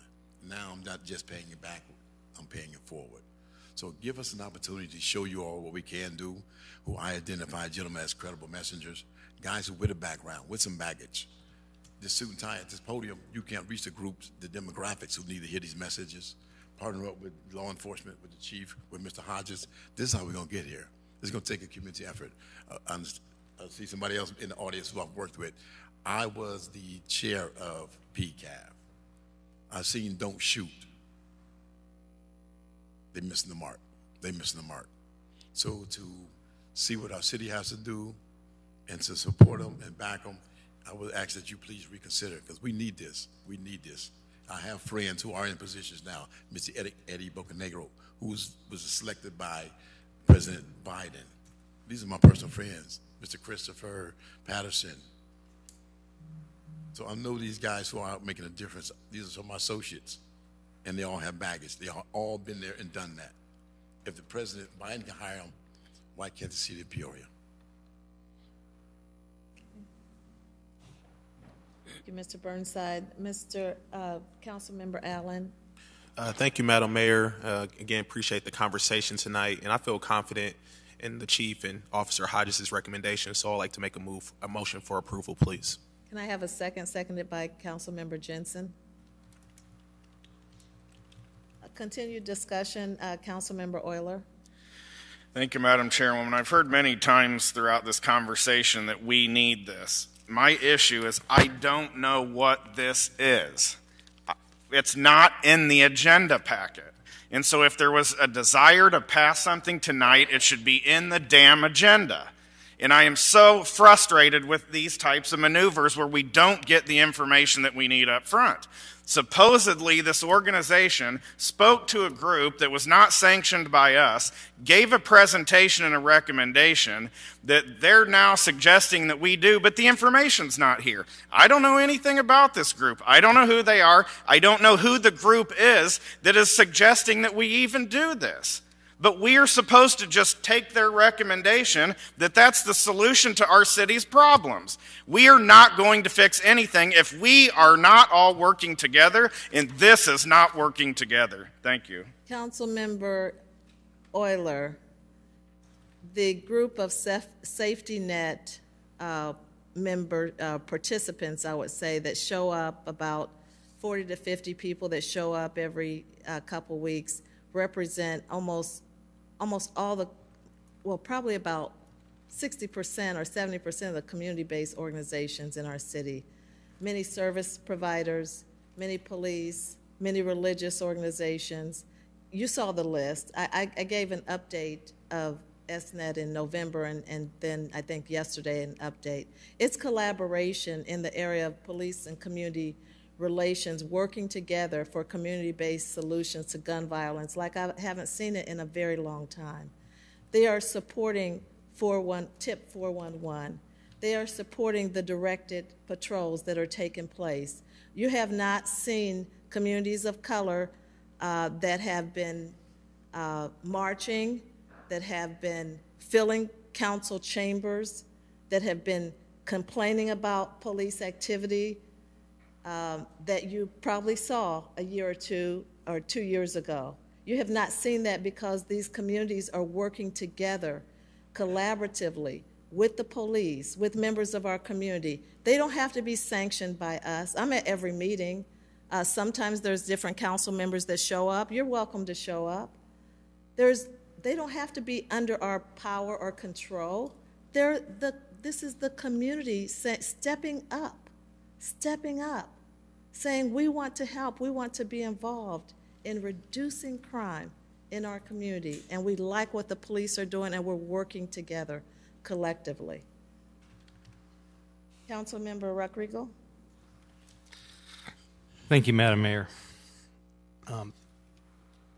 This conversation has, I think, hit many pieces tonight, and I fundamentally agree with all of them. We don't have enough answers. We know that we need to do something. We've got a community asking to be able to be doing something. And we've got a chief who has done a phenomenal job since he's come onto the force. And one who the community is quickly seeing his presence and feeling what his effect is having on our community. And yet, I also think we do know the hot spots. And I'm glad you kind of corrected that we've supplied that information.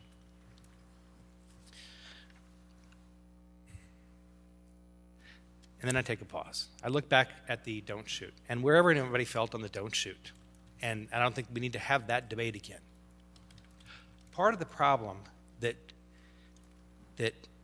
cloaked that program and was never able to get out of it is the fact that it was done with what the community perceived as not a community involved. I talked to our city manager, and I mentioned that if we go back several years ago to the day or the response that we brought together a group of the 24/7 Wall Street article, we had a community not of one neighborhood, one district. It was a full community that met down at the gateway. Whatever we did with that, that's our own piece, and we have to own that. But everybody showed up representing this community. And that's what I think the problem is, partly. We've not been updated as a council on this in 6 months. And I would bet that most of us can't tell you who was all on this committee. And for our public, and I've had quite a few people from the public ask me about this because they saw what we did, and I know this is not aligning the same way, that the joint racial equity piece is a joint effort between the county and the city and does some different things, but it also works with the health aspects of how you build a better community. And so they're asking, why doesn't this roll up under there? Why isn't this part of the community conversation versus a select few? And I'm not debating that we've got some great people in that room. Same people, a lot of the same people. But do you understand that we've not had conversations? We've not been updated. We're the council. Do you mean the RJE commission? On either that, and I think that there's a timeline where we're supposed to be updated, but we're not talking about that tonight. We're talking about this today. We've not had an update on where this is as a council. And if this is a major priority, and I believe it is for our council, we should be updated on this a lot more often, because in the budget, the first proposed budget had this at $375,000. That must have been what we thought that we had to fund it at and could make a dent in the problem. We moved that up to $1 million more, and as Councilmember Kelly said, quadrupled it. And so we felt, or the bulk of the council felt, that was where the money needed to be going. There were questions then about what was going to be, how are we going to be able to determine where that money was going to go and who is going to be involved and how we do that. And it was talked at that point that there would be great conversations, that the council would be fully informed of what's going on. The community would be part of that conversation. And now we hear that there's another $500,000. So now we're up to $1.8 million that could come this way. Haven't spent a dime. But what we don't know is the community doesn't understand, because this is not done in open meetings. And you say that we can show up. We don't know the time and the date of any of those meetings. So we can't show up. In the communication. Anybody ask me? We can't show up. Read your communication from yesterday, Councilman. I do, and that came last night. That was the first update from November. Mm-hmm. And by the way, there wasn't very much information in it. There wasn't. Me. And I got no calls. Neither did I. What do you mean? If this was a major initiative, it would have been nice to get a phone call. I would have answered the phone. I think the council members around this council and Horseshoe who didn't receive a phone call would have answered the phone, because we all want to solve this. This might be the right thing, this might not. We don't have any answers. And in the comparable cities that I hear, if I just go off of what we heard tonight, those comparable cities are up in crime rate. So there must be more to the story, but we don't have that because we haven't had the conversation. Interesting. How do you want to proceed, Councilman? Tonight, I don't think I have the information to be able to say, let's bring somebody in from the outside, because again, we heard today, and I think the comments of Mr. Burnside are extremely valued and need to be heard. We have skill set within our community right here. And I think that's who we as a council ought to be able to listen to first to decide what we need to do. I think, and I appreciate Councilman Grab starting this conversation off tonight with the fact that I think that we have the skill sets here in this city to where we become the program of choice. And I'd like to see where we go with that. I think there's been a lot of effort, and I don't want to diminish any of that because I think that we can build upon that, but I think that better communication would help bring this all together. Thank you. Councilmember Riggenbach? Thank you, Madam Mayor. I would be curious if the SNet has any notes that we could review in regards to the presentation that Cure Violence put together. In the communication, it says that they've also been looking at additional violence reduction initiatives. So I appreciate the work that they're doing, and I think that we all would agree that there's a sense of working together perhaps that we've lacked in this community for a long time. So I want to find a way to enhance their efforts. And I think the most important thing from what I'm hearing from some of my colleagues and myself is that we need to know the work that they're doing. And if you would provide quarterly updates and Happy to provide quarterly updates. I think there was an update in November, then there was an update yesterday.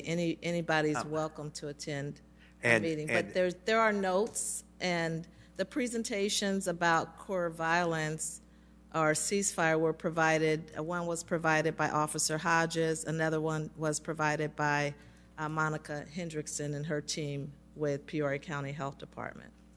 So I think there's a lot of good information out there, and hearing from Mr. Burnside, I wonder how many of us have people like that in our districts that would have similar experiences to share. So at the risk of making everybody mad, I would propose a substitute motion to defer this for 2 weeks. Is there a second? Seconded by Councilmember Velpula. Any other discussion? Councilmember Jensen? My comments were on the first motion.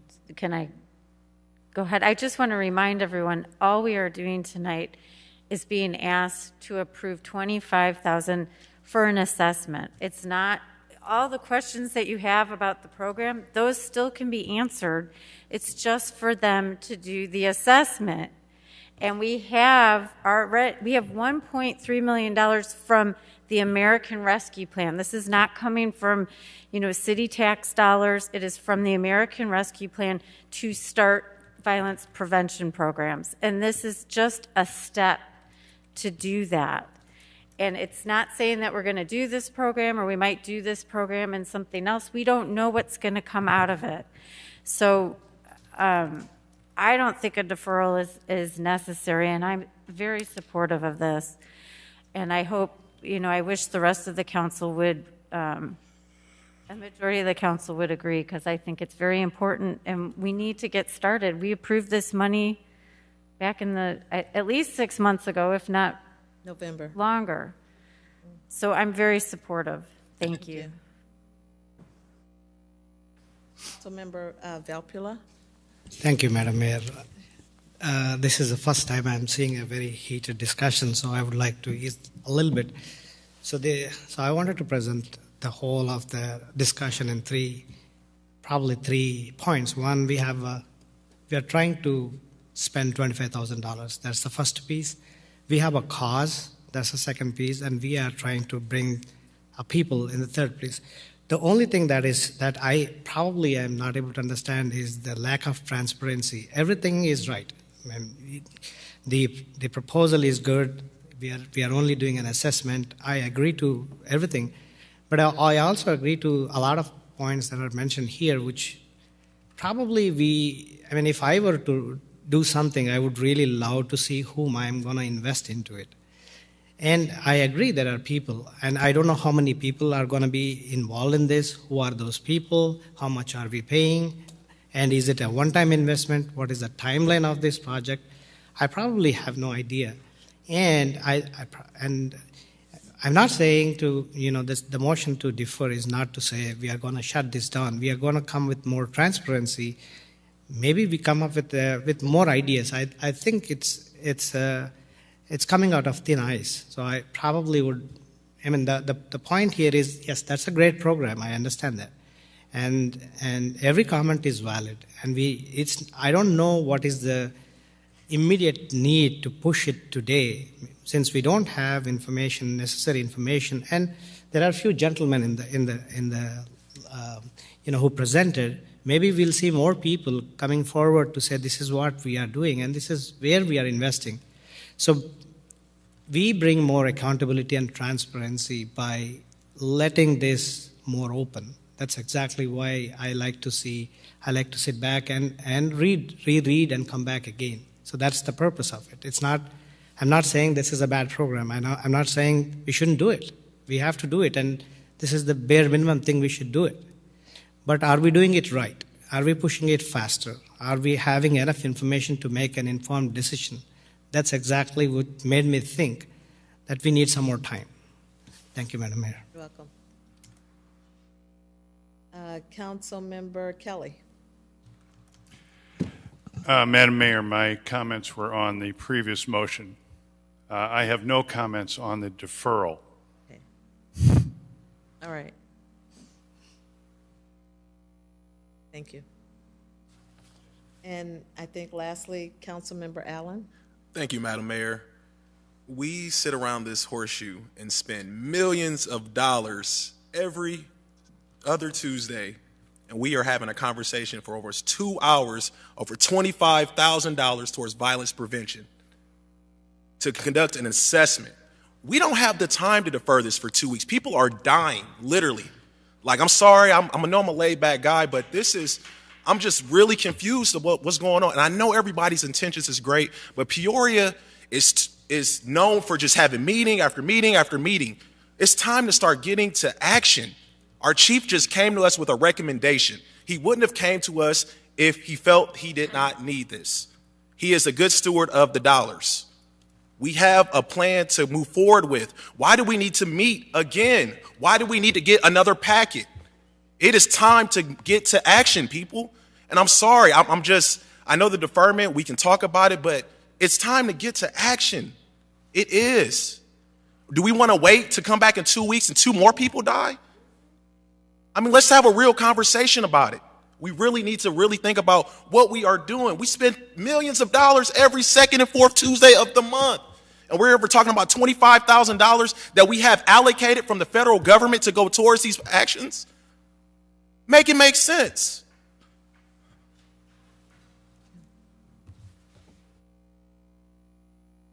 Councilwoman Jackson.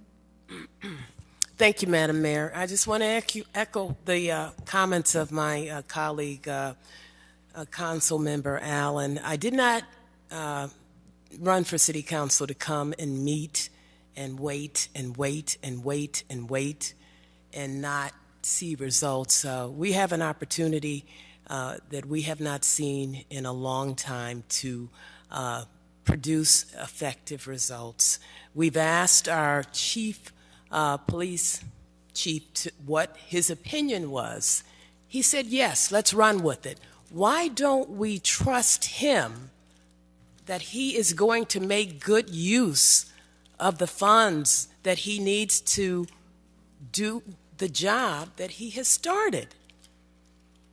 We don't have to have every minute detail of what he's going to do. He goes out, as he did with his multi-task force, and conducted all of those details and brought back data after data after data after data, and again, not one community complained about it. Why are we questioning him again? He said, let's run with it.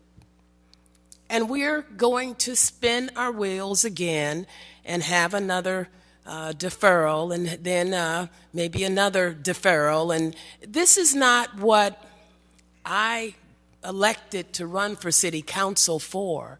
And I'm sorry, brothers and sisters around the horseshoe, people in the community are sick of doing business the way we have done it in the past. We have got to stop. We have an opportunity to produce results for our community. Let's trust the individuals we have put in charge and let them do their jobs. We can always hold them accountable, just like each of us are accountable to our taxpayers and the people who put us in these seats. Thank you, Madam Mayor. Welcome. Councilman Graham. Well, this is not a referendum on the police chief. This is not a referendum on the police chief. If you take a look at the memo very carefully, I would advise my council colleagues to see that if denied, city will not proceed with the assessment. Alternatives, the SNET working group has been looking at additional violence reduction initiatives. As the year progresses, additional requests, so says this memo, for proposals will be developed for the American Rescue Plan violence prevention funding council has approved. So there may be more than one model that we could use. True. This council needs to know what its options are. Now, you can say, oh, it's not our tax dollars.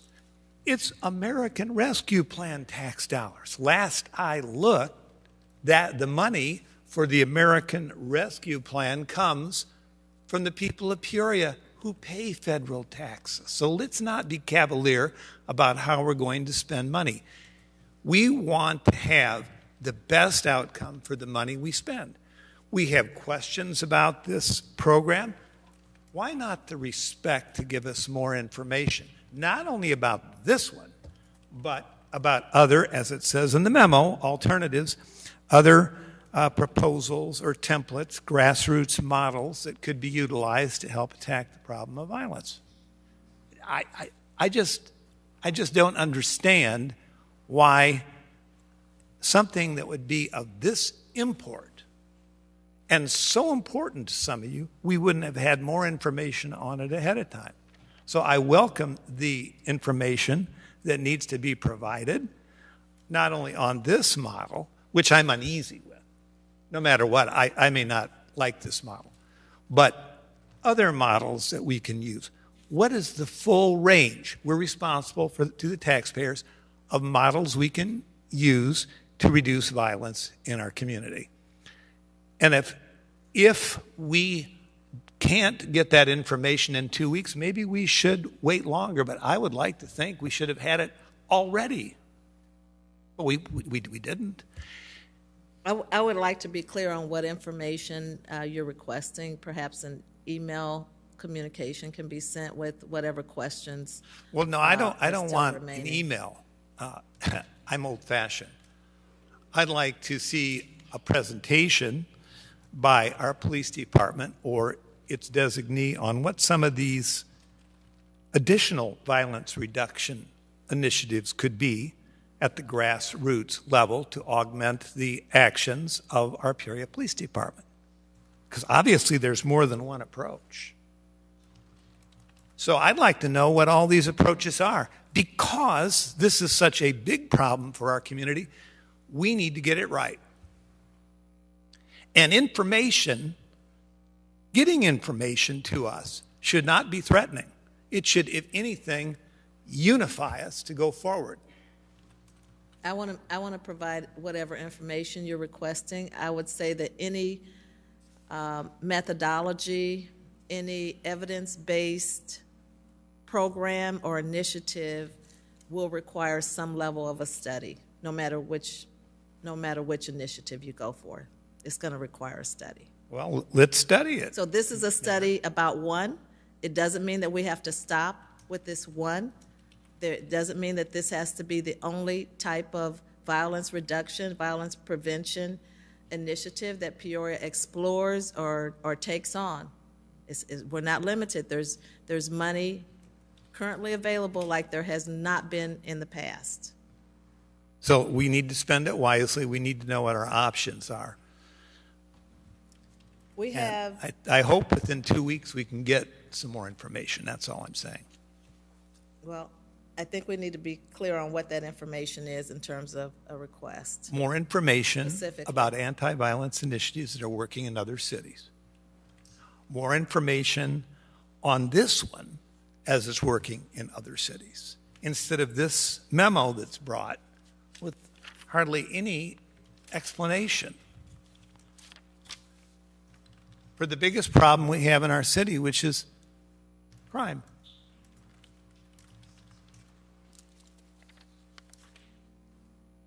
Councilmember Jensen? I just request that we call the question. We've been talking about this for over 2 hours. So we have two motions on the floor. We have one motion to approve the study, and we have another motion to defer for 2 weeks. The motion to approve the study was moved by Councilmember Allen, and it was seconded, seconded by Councilmember Jensen. The motion to defer was made by Councilmember Greb, and it was seconded by Councilmember Velpula. Okay, so I think we have to vote on the motion. Oh, Councilmember, okay. Who made the motion to defer? Councilmember Riggenbach, and it was seconded by Councilmember Velpula. Thanks for that correction. We can't have two motions on the floor at the same time. Parliamentary. No. We're going to vote on the deferral. Wait a minute, okay. Let me get a clarification. You had first and second. She said on the first. Council? Right. I believe Councilman Jensen actually moved to call the question, which if the motion is to end debate, that needs a second. It's not debatable, and it would require 2/3 to limit debate on the motion that's on the floor. The motion that's on the floor is a substitute motion to defer, right, which needs to be then voted on if debate is killed by the first vote. Okay.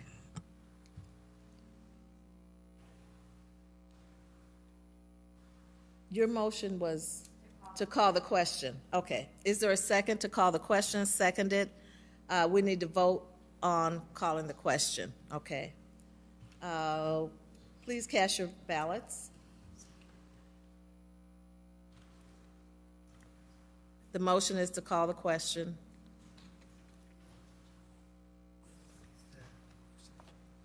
To vote on the matter.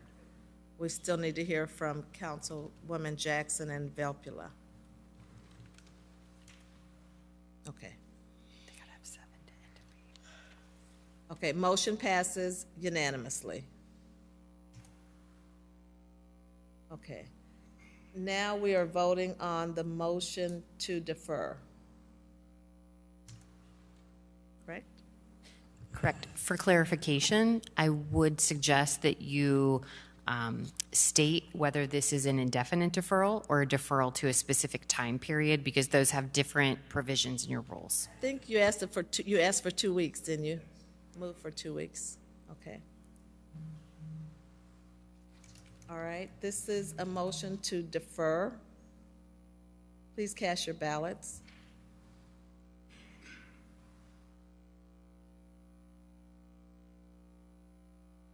Motion fails. 1, 2, 3, 4 yeas, 6 nays.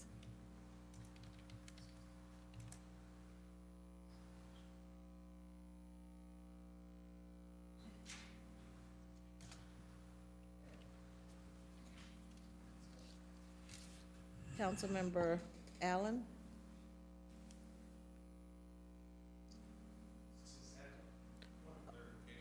Oh, I'm sorry. I didn't request I'm this. sorry. I'm sorry. That was Jensen. Councilmember Jensen. Well, I think now the motion on the floor is. I don't think there's any motion on the floor. It was. So there's still another motion on the floor. Okay. And to approve. Okay. Okay. Thank you. Council, can you? Councilman Euler explained it. Okay. So there's a motion to approve on the floor. There's no motion on the floor. Councilmember Allen. I'd like to make a motion to approve. Seconded by Councilmember Jensen. Discussion? Councilmember Kelly. Never mind. Okay. Councilmember Jensen. I move to call the question. Seconded by Councilmember Ruckriegel. We're going to vote on calling the question. Please cast your ballots.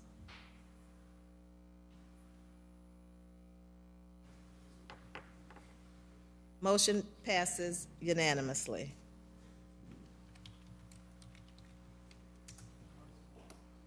Okay. We have a motion on the floor, moved and seconded. There we go. The motion is to approve the recommendation for the study. Please cast your ballots.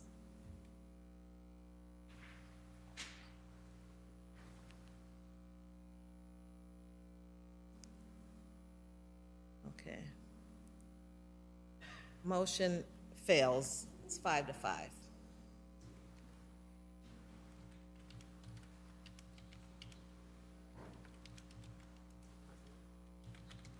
Voting no, Greb, Kelly, Euler, Ruckriegel, and Velpula.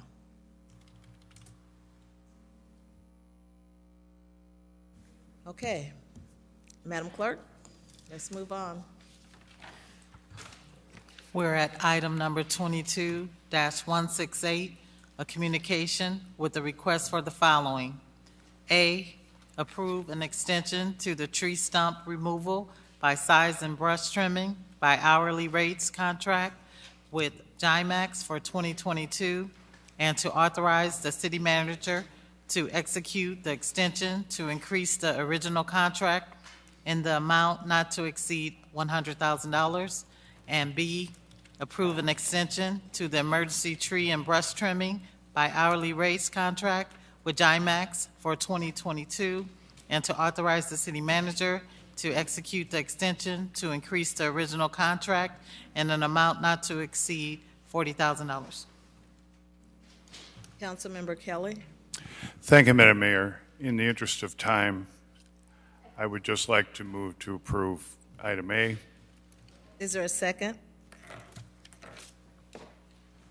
Councilmember Graham, seconded. Any discussion? Please cast your ballots. Motion passes unanimously. Madam Clerk. At item number 22. We have to have two separate votes, A and B. Oh, okay. Let's go back to Councilmember Kelly. We need item B as well. Seconded by Councilmember Graham. Discussion, Councilmember Graham? No, I just wanted Okay. to move. Please cast your ballots. Motion passes unanimously. Item number 22-170, a communication with a request to approve an extension for the contract for landscape stewardship and maintenance project with Jimax Landscape for 2022, and to authorize the city manager to execute the extension to increase the original contract in an amount not to exceed $200,000, including up to $160,000 for labor, equipment, and up to $40,000 for materials. Councilmember Kelly? Thank you, Madam Mayor. Again, in the interest of time, I would just move to approve. Seconded by Councilmember Jensen. Any discussion? Please cast your ballots.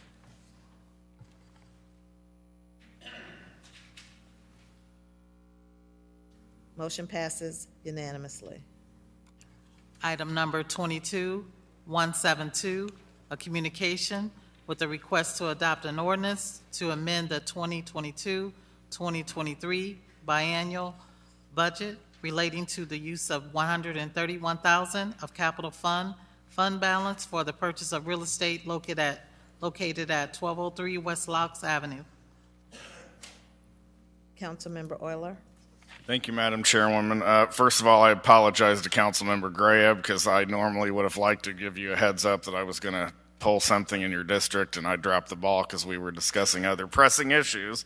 But I just pulled it because I would like to vote no. It just bothers me, the concept of tearing down a 78-year-old house that's been a pillar in a neighborhood for years. And it's only the issues that are causing this motion are not part of the majority of the history of that home, and so I just don't feel comfortable spending tax dollars to take this house down when we haven't discussed some of the changes that we have made in years past to get where we are right now. Thank you.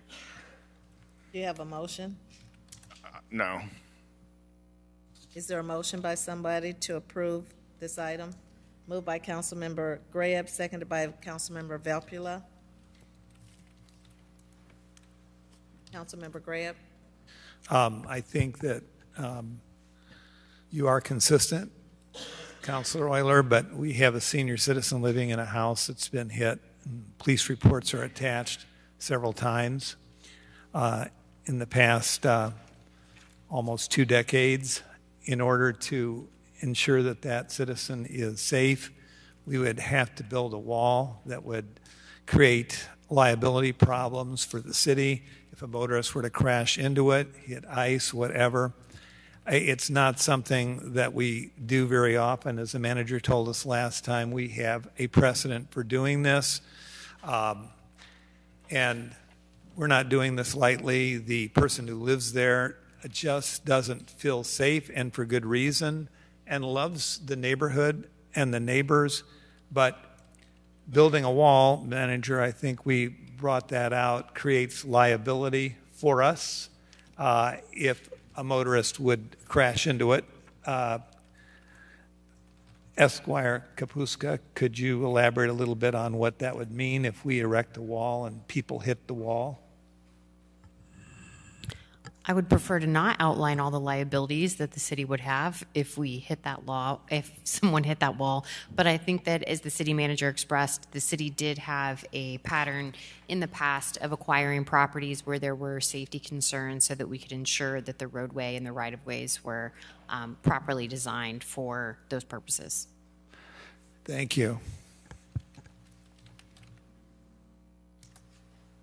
Any other discussion? Please cast your ballots. Motion passes with 1 nay. Euler. Item number 22-174, a communication with a request to concur with the recommendation from Planning and Zoning Commission and staff to adopt an ordinance approving a special use in the R2 Single Family District for a short-term rental for the property located at 1506 West Teton Drive. Councilmember Allen?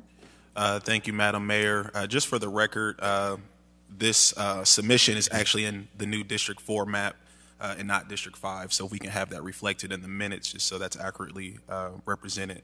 But I would like to make a motion for a 2-week deferral to our next scheduled meeting. There's some additional due diligence that will be done over the next couple of weeks on this matter. Thank you. Seconded by Councilmember Kelly. Any discussion? Please cast your ballots.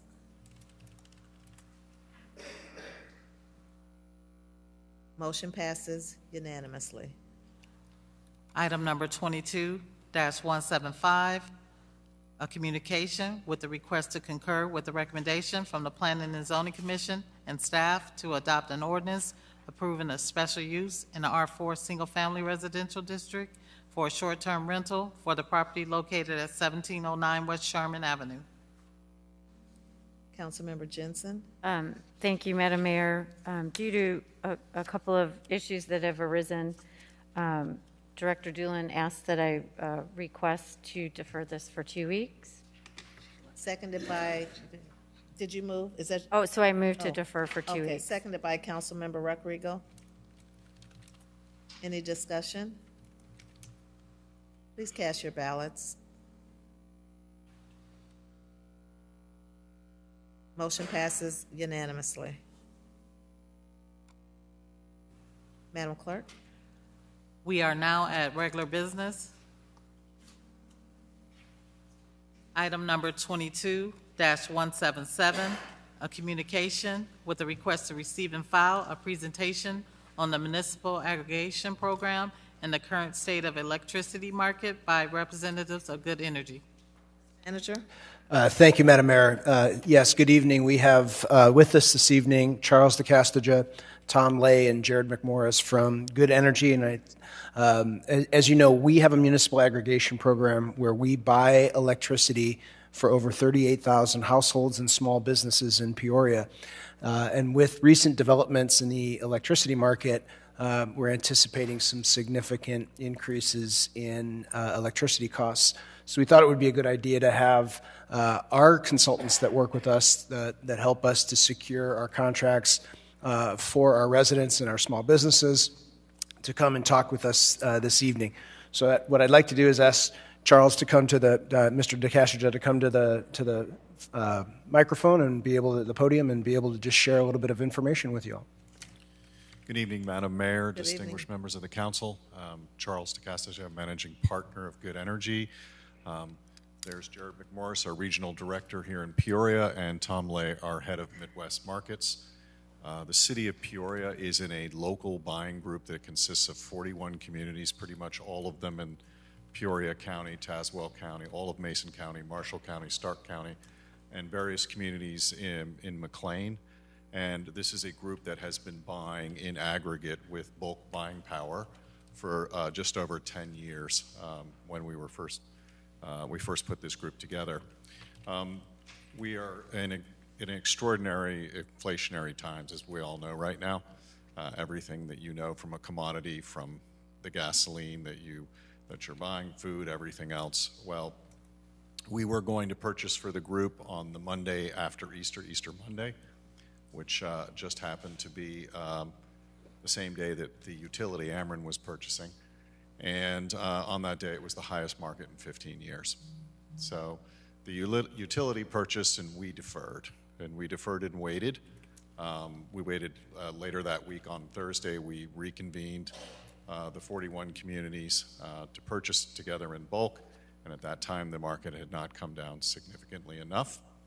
As you're all aware, those of you that have districts or at large, all the residents have been getting notices from Ameren that they are returning from the aggregation for the month of June. They're also going to be returning now for the month of July because the market still hasn't presented the right offer, and we haven't made the recommendation that your participants, your residents, and your small businesses are better off potentially with the utility. We circulated a white paper recently with the city manager here and all of your other associates in the region, and let everybody know that the Ameren utility rates are basically tripling. and they're the same thing for the small businesses. That's now old information. Ameren hadn't bought enough power, and they just purchased again last Monday and restated their rates Monday morning, and then restated them again today. So it's the good news is we're trending to be under their rate for August, for an August start, but we only have about 12 days to secure that contract. So this is a very, very live situation. There's two major power companies, you know their names, in the state of Illinois, and they are working very diligently on getting us a contract that we can recommend to this group to buy.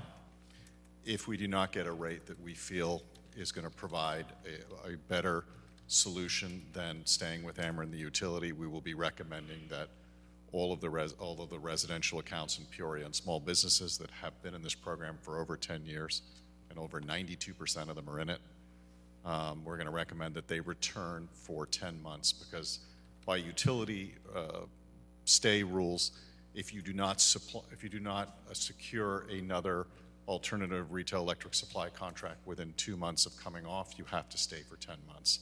And this is for planning purposes for the utility. So let's hope we don't go there, but I wanted you to give you this update.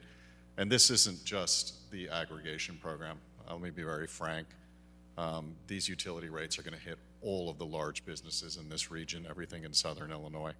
It's really kind of a very unfortunate sequence of events that have led to this tightening. You can imagine that global events like natural gas and the war and a whole bunch of other things have come into play here. So I'm happy to take any questions. I can get into the weeds here, but just wanted to let you know that we are working on this nonstop right now, and we're hoping we will have a contract that will make sense to sign. Thank you for the presentation. Are there any questions? Councilmember Euler? Thank you, Madam Chairwoman. I had a number of people reach out to me after getting that letter, and they're very confused as to what they are or are not supposed to do. It indicates reaching out and selecting someone else. And what do we do now? What do we need to be prepared to do as a user? So this is not like the opt-out period that happened when people first started with the program or when they joined. The residents have to do nothing. In fact, they should do nothing. Right now, they are going back to the utility for June and July. There are not market rate offers there, those door-to-door offers that would make any sense for them. So I guess the easy thing is don't sign anything, don't do anything. If we secure a new contract, the opt-out letters will come back in, the 38,000 opt-out letters. And when the residents get those letters, again, if you don't do anything, you will be back in the program. If you do something, you're opting out. So you have to do something to get out. So residents need to do nothing at the moment. Thank you. And we'd be happy to help you with any of these situations. I know you're all getting the letters. They're going all over southern Illinois right now. I mean, it's just is what it is. Councilmember Allen? Thank you, Madam Mayor. Mr. Manager, is it possible that you all can collab and we can just get some verbiage that we can just simply copy and paste to our constituents when we get these inquiries, just because I want to make sure that I'm giving out the right information, because like Councilman Euler, I've received some inquiries via email from my constituents. We'd be more than happy to. All right, thank you. Thank you, Madam Mayor. You're welcome. Councilmember Ruckriegel? Thank you, Madam Mayor. A couple of questions. One, first off, thank you for your work on this. Obviously, timing is not ideal. You didn't create that. You're having to work within that environment, and I think you're working and have shown that over those past 10 years that has worked out better for the citizens of Peoria. So first off, thank you for that. Thank you. Let's give, I guess, a really, we talked about tripling of rates. For the average homeowner, let's say they've got a $100 utility bill, electric bill. What is that going to mean? Can you break that down? What are they going to see so they know how, I guess, so that there aren't surprises? And there are going to be some surprises when that bill gets up. What does that $100 utility bill turn into now? Okay.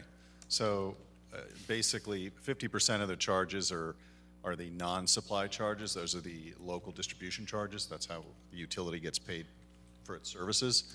It's the other 50%. And that other 50% is tripling. So if someone had a $100 bill, I got asked the same question at Peoria County a couple hours ago.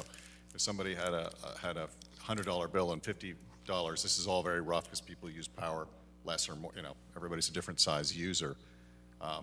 That bill that was $100 is going to be, $200 plus. It's very, very real. And when it hits the large users here, everybody's in the same boat. The energy market's here. So all of your large businesses that have had some of the lowest rates in the country it's not that they're in for a big surprise. They're very aware it's coming. So, City Manager, thank you for providing the verbiage to us, but do we have other vehicles we can get that information? I think that's critical for our citizens to know and to be able to understand, because taking $100 and going $200 plus is going to hit our citizens very, very hard. And I don't know if we've got any other communication that's going out or any of our other bills, but can we attach something in there? I think it's worth letting our citizens know what we're doing, what they should or shouldn't do, and what to sort of prepare for.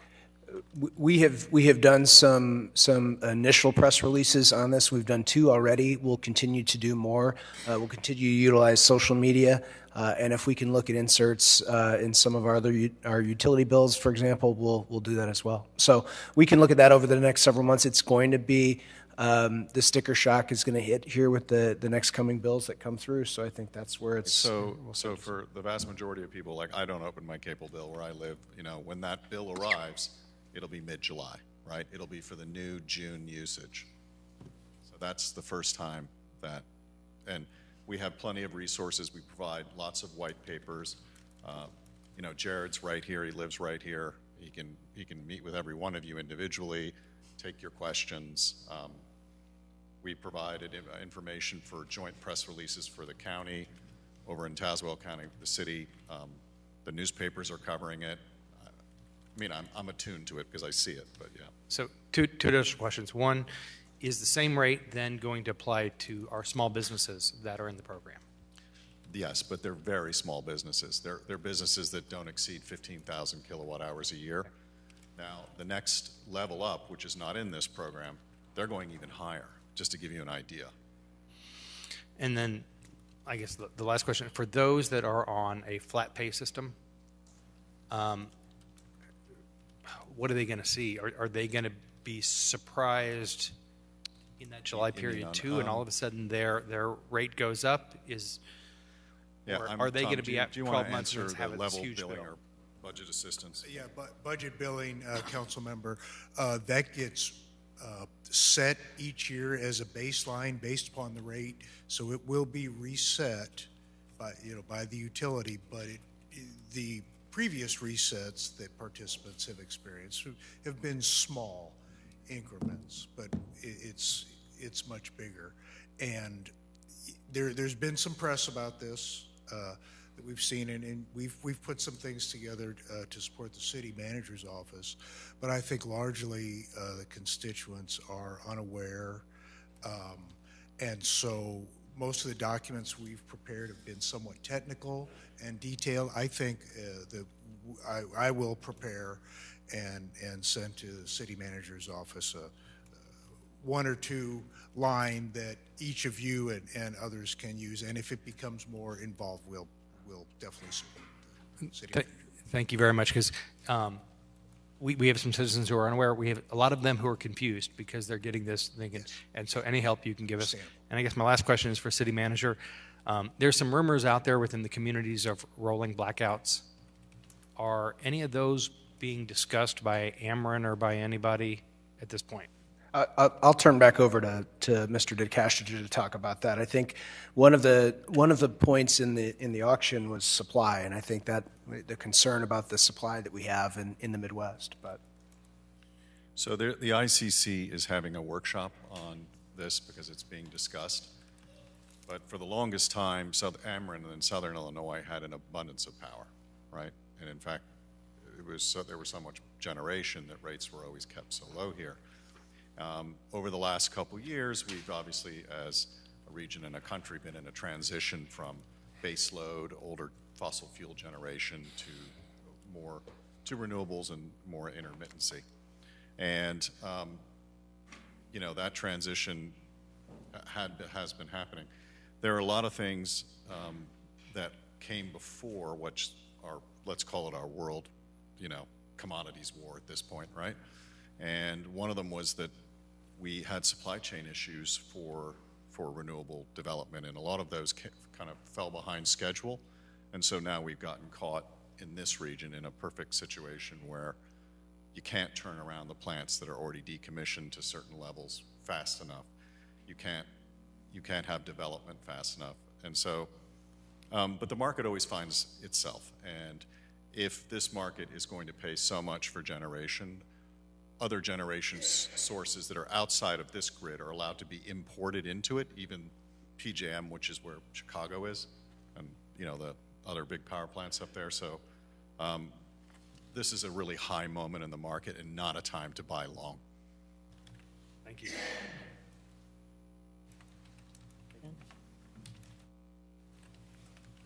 Councilmember Jensen. Thank you, Madam Mayor. Since we have the opportunity that you're here and we're talking about this program, can you just remind citizens that might be listening or watching how when they can opt into this program when it's back up and running? I know it's offered, when it's offered, and how they do that. Okay, so if we are able to secure a contract, all of the ratepayers, let's just say in the city of Peoria and all those other communities that I just mentioned. So right now we have 38,000 that are in this program, so they're very happy to be in it. They will get sent an opt-out letter, and when they do, they're not to opt out. That puts them in the program affirmatively. And then any new ratepayer, any new home can opt in, but actually we have a process with the supplier where they're automatically, every month we pull all the new accounts, and those accounts are then offered the same rate and the ability to opt out, and so most of them come in. The only people that cannot participate in this are those that have taken any of those sort of mail-in offers that tie you to credit cards and airline miles and promise you really, 4 months of savings with 5 years of commitment, I think I've said enough there. So people should not be looking to go on to third-party supply right now, even though they're going to be pretty desperate when they see these prices. The aggregation, as actually put out in the new clean energy law, is a very trusted product and tool, and we're really hoping we're going to get this done for everyone. So anybody, though, who's not in the program right now can, in August, opt in, or is it only for new accounts? If they're just Ameren ratepayers and haven't been in the program, right, they will get picked up in the sweep of all the accounts, because all the accounts are going back now. Okay. Right? So if the new winning supplier gets the data, they'll get all the Ameren accounts. So everyone will get an opportunity. Everyone will get an opportunity. August, maybe, or June? We don't know. We don't know, but for June and July, everyone will be definitely served by Ameren, which they haven't been for a long time. Okay. And we're trying to get them back into the municipal. We're trying to get the municipal program back up for August. Okay. Thank you. You're welcome. Councilmember Velpula. Thank you, Madam Mayor. This is just a clarification question. Can you throw some light on the brownouts that you mentioned, and who qualifies for that, and how do they qualify for that? Well, this is a little out of my area of expertise as to how, how possible brownouts are here. I don't know that the actual independent grid operator has to manage the load here. One of the things they can call upon on a very hot day, on a day when this might happen, is they have certain customers, large customers, have the ability to curtail their load, and they're actually paid to do it. So they're kind of like a resource. I think that sort of thing, which we do in a lot of our other markets in the country, is going to be much more prevalent here. One of the cities here across the river, I won't say which one, has one of these. It's called a demand response contract. I think that those should be proposed because there's a lot of usage that sometimes doesn't need to be online. It could be a very nice asset for a nice opportunity for the grid to use. Thank you. Thank you, Madam Mayor. You're welcome. Any other questions? Is there anything you wanted to add, Mr. Manager? No, well, I guess I would add one thing, Mayor. I think that as Mr. DeCastro just said, hopefully we're able to execute a contract here in the next 12 days. Council doesn't have to act on that. You've already delegated that authority to the manager and the finance director to execute that contract. And as Mr. DeCastro just said, we do work with that larger buying group of all the communities in order to try and price it at the right time for everyone. Okay. Thank you very much. Much. Good evening. Madam Clerk? We'll need a motion to receive and file. Moved by Councilmember Allen, seconded by Councilmember Jensen. Please cast your ballots. Motion passes unanimously.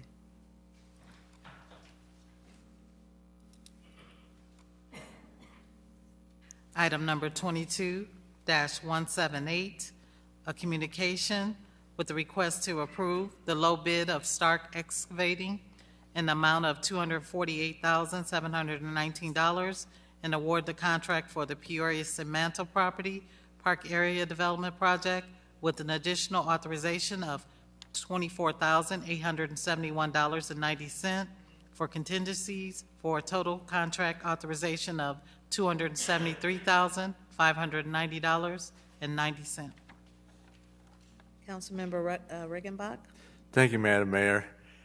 Well, I'll spare you all the details of how we got here, but I think this is a pretty significant move for us to approve this contract, remediate the issues that it needed, and ultimately increase our riverfront park space.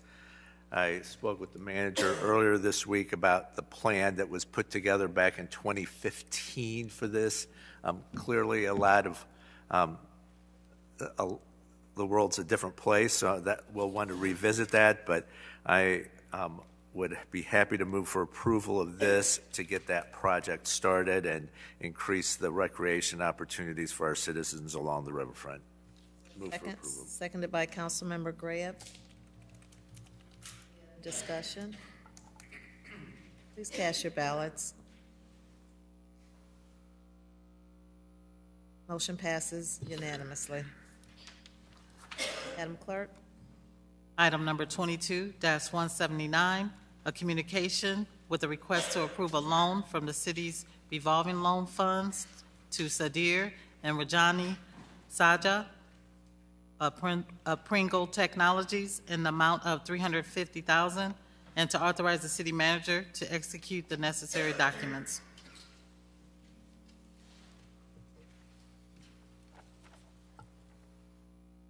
Councilmember Kelly? Thank you, Madam Mayor. I would just like to say that, first of all, as someone who has objected, perhaps improperly, to a number of these revolving loan and other loan gap financing, this particular loan looks to me as though it is well collateralized, and our risk is there with the major lenders. I also am excited, as I suppose the council is, in such a high-tech manufacturer here, Pringle. You may have seen in the paper or on the news or whatever these robots that are at grocery stores and at Avanti's. I haven't experienced the one at Avanti's, but they're making them here. They want to expand. They want to have a 47-acre campus for what they have now and for expansion. I think this really bodes very, very well for our city, and I would move for approval. Is there a second? Seconded by, is there a second? Seconded by Councilmember Graham. Councilmember Rodrigo. Thank you, Madam Mayor. Please let the record show that I'll be abstaining for this for our relationship with the company in question. Okay, thank you. Member Velpula. Madam Mayor, I probably should abstain because I still have a relationship with the company, but Okay. thank you so much. Any other abstentions? We do have Mr. Sadir and Rajani Saja here. You want to make some comments, Mr. Sadir? Welcome. It's just me, Sudhir Saja here. Rajni is at home, actually. So, yeah, I want to say thank you to the city, for kind of assisting us in this acquisition here. And look forward to making and doing a lot of good things in Peoria. Thank you. Thank you. Councilwoman Jensen. Thank you, Madam Mayor. I just wanted to make a couple comments. I think this is very exciting, and I want to thank you for investing in the city and bringing this business here. It's a very exciting opportunity, and I wholeheartedly support approval of this loan, and we wish you the very best, and hopefully it'll just attract more businesses like yours here. I was actually at an event, I guess a little over a month ago, and Councilman Euler was there, and Councilman Ruckriegel, and one of the robots was there at the event, and it's a pretty cool thing, and I'm very excited to see that it's happening here in the city of Peoria. So thank you. Welcome. Okay, we have a motion on the floor, and there's no other discussion. Please cast your ballots. Motion passes with 2 abstentions, Ruckriegel and Velpula. Madam Clerk. Item number 22-180, a communication with a request to adopt an ordinance approving temporary amendments to Chapter 18, licenses, Article 17, mobile food vehicles, and Article 12, street and sidewalk vendors of the Code of the City of Peoria to reduce fees and modify locations. Councilmember Riggenbach. Thank you, Madam Mayor. This is something that we brought up about a month ago, and I'm happy, Corporation Council, Mr. Manager, for drafting this in ordinance form for us. As we've looked for opportunities to help business recuperate from the pandemic, we've reduced liquor fees. We've done a number of different things to offer incentives. We've used some ARPA money for physical plant improvements as well. So I think this is a logical step for us. I know there are those who still argue whether or not food carts are an appropriate thing to have in the city, but that's something that the council settled years ago. And I think this is a great step showing that we are continuing to look out for our business owners. A lot of these places have brick and mortar within the city limits, and to allow them this opportunity to get back on their feet. While admittedly, there's not near as many people downtown as there was in 2019, and just to be clear, nobody has been pounding the doors to get apply for these licenses, so we're not making any guarantees that this will work, but we just want to take down one of the barriers that some of these restaurants feel. So I would move for approval. Is there a second? Seconded by Councilmember Kelly. Other discussion, Councilmember Jackson. Thank you, Madam Mayor. If I could, I did get a phone call from one longtime downtown business person with some concerns, and if I could, Madam Mayor, could I ask businessman Pat Sullivan to step to the podium if he would like to? There's no objection, Mr. Sullivan.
Thank you, Mr. Sullivan.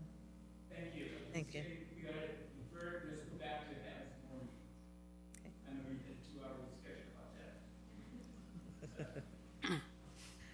Councilman Madam Mayor. Jackson. Okay. Councilmember Euler. Thank you, Madam Chairwoman. I was hoping we could have a deferral for 2 weeks, but it didn't seem like there was a consensus for that because I still have a number of unanswered questions. But it concerns me here that we are wanting to do 100% reduction in any government city required overhead here, but our bricks and mortar still had to pay property taxes. They still had to pay the stormwater fees. They still had to pay the parcel pension fee. And while the carts and trucks were able to shut down during the pandemic, the bricks and mortar still had to pay 100% of those costs. And I just don't think that this looks very appealing to the encouragement of our bricks and mortar business to give 100% reduction to competition, and we were so small in what we were willing to do for them. And I think it also goes to some of the other issues that we've seen, and change is great. I love the food carts. I enjoy going down there and sitting outside, and so no complaint about that. I just think that there should be some more reasonable number or work through here than 100%. If you look at the effect that online sales tax had on us when that was at zero for us and what it did to our bricks and mortar environment.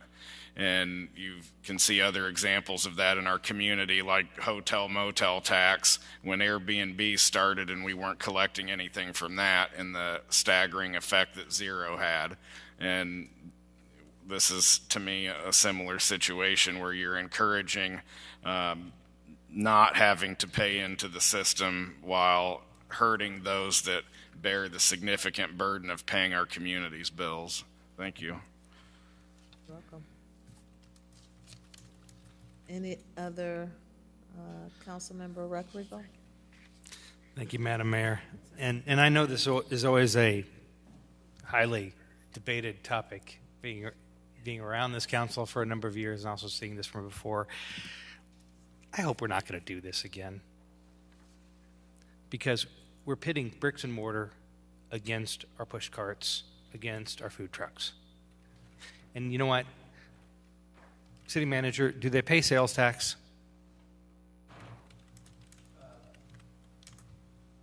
Yes. Yes, right? Yes. Okay, the answer is yes. So please, let's get off the fallacy first off that they don't pay sales tax. There is correct. There's a difference in property taxes and things like that. But you know what you get also in a building? You be able to operate when it snows and when it rains and at other times of the year when it's not conducive. And there's something else to think about is I've had a lot of restaurants that I can think of that have been our small restaurants who have found it very advantageous to be able to be part of our downtown environment. And they're ones that I think we could list off as some of our most favorite of our local restaurants. And some of them have bricks and mortar, some of them don't, that are down here. But what we have there is an option for people, and I think we've also got to be able to pull people back downtown. That helps other restaurants. There's a reason why if we talk about the Heights or other places that have a lot of activity going on, it's because you have multiple restaurant types. Let's go with the second fallacy. And I appreciate the comments that were made, and I appreciate the comments of Councilmember Euler, but just because you don't get a receipt doesn't mean you don't pay taxes. And one of the things that the restaurant industry has gone more into is more credit cards, because people like to use credit cards. They like to get the points. They like to do it. It's easier transaction. And that records for everybody, the accountant, the restaurant owner, the municipality, the transaction. I went and got coffee the other day. I didn't get a receipt. I used a credit card because they don't send receipts there. So let's not take no receipt to no taxes. I know this is a controversial thing because I appreciate we've got to be able to encourage all of our restaurants to be able to grow. And from talking with a lot of restaurants, it's a very difficult, well, I'm not talking with them. I know this. It's the most difficult time that they've ever had. You've never had higher labor, higher wages, we're going to go into energy costs. And I've had one restaurant that actually said this will actually help them because they'll be able to, and they're here in town, be able to come down and maybe try out to be a push cart. They've never done that before. So I think there's pros and cons on both sides, and the best thing that we're doing right now is allowing opportunity. The thing that's not been decided is, I think right now we're looking at towards the end of the year. Maybe it's that end date that changes. But we can't defer this. We're going into summer. We need to let and get activity back going. I walked with Councilmember Graham downtown, and we talked about the great days of the push carts and vans. We've got bands who are coming down. And not everybody who goes to a push cart is going to go to another restaurant. And by the way, not everybody who wants to eat is going to go to a push cart because they like a table. They like to be in air conditioning. They like to be out of the sun. So what it's doing is it's providing options that are available in almost every other American city. And all we're doing, and I think all that Councilmember Regenbach is doing, is trying to be able to help as we make that transition back. Let's do that. Thank you. Councilmember Kelly? Just an oddball comment, Madam Mayor. Years ago, when the first push carts came to downtown Peoria, I advocated but lost for not having fixed licenses, but to auction off the spaces.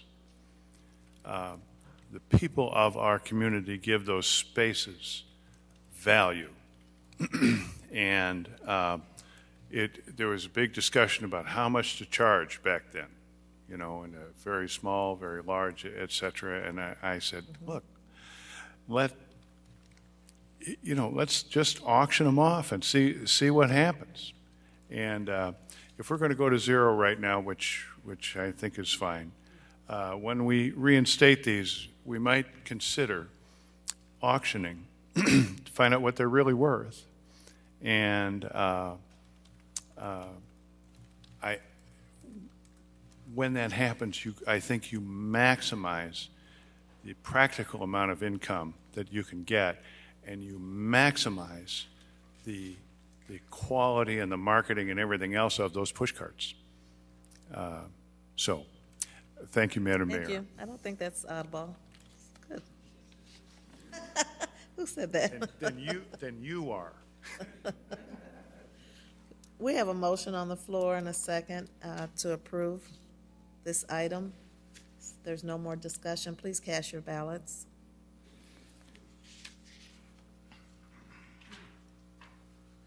Motion passes with 1 nay. Euler. Madam Clerk? Item number 22-181, a communication with the request to adopt an ordinance to amend Chapter 28, Traffic and Motor Vehicles of the Code of the City of Peoria.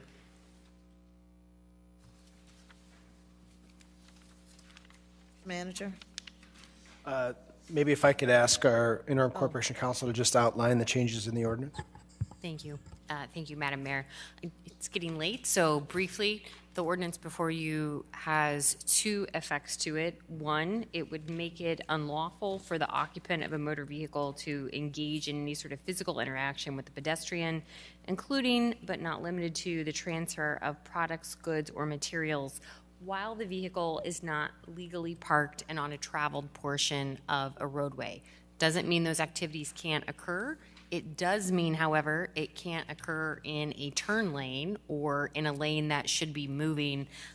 We would encourage people to move over into parking spaces to conduct whatever those transactions may be. The second part of the ordinance does make occupancy of the median unlawful if the person remains there for more than what we have said is 3 consecutive opportunities to cross, and the lights are on a timer. It's a little bit different in each one, but somewhere between 2 or 3 minutes for each cycle of the lights to cycle through the whole thing, depending on how many lights are in the intersection. So if somebody were to continue to stand in the median for more than 9 minutes, it may be considered a safety risk and they could be cited. Thank you. Thank you, Council. Councilmember Rodrigo? Thank you, Madam Mayor. For the brevity of time at this meeting, I would make a motion to approve. For a second, seconded by Councilmember Euler. Any other discussion? Councilmember Jensen? Thank you, Madam Mayor. I was not here at the last meeting when this was discussed, so I'm going to be voting against. I'm supportive of the first part that makes it prohibits individuals from being on the median when they're not attempting to lawfully cross the road. I have some concerns and questions, though, about prohibiting vehicles from and occupants of those vehicles from exchanging goods, products, or materials on the traveled portions of the roadways. So I won't be supporting this.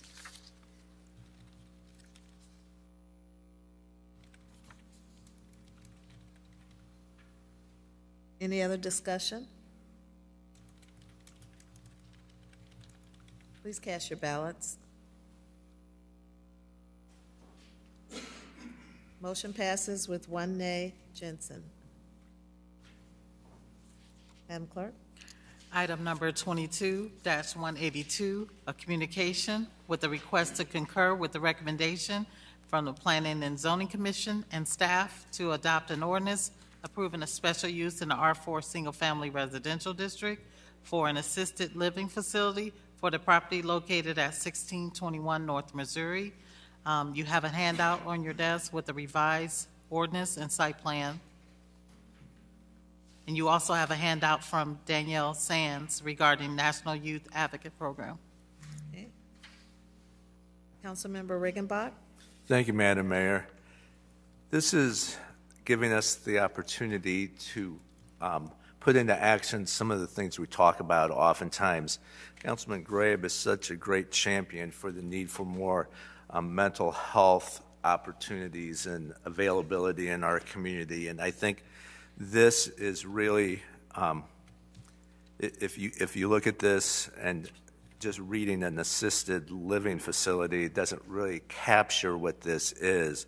This will be a transition home, if you will, for folks who are coming out of Unity Point or Sharon Woods here locally on a referral basis for to 90 days worth of transition as they acclimate out of the program they were in into the general population once again. So we have Danielle Sands here from the National Youth Advocate Program, and they've done this in other cities. She's been extremely helpful as we've discussed this and explaining the process.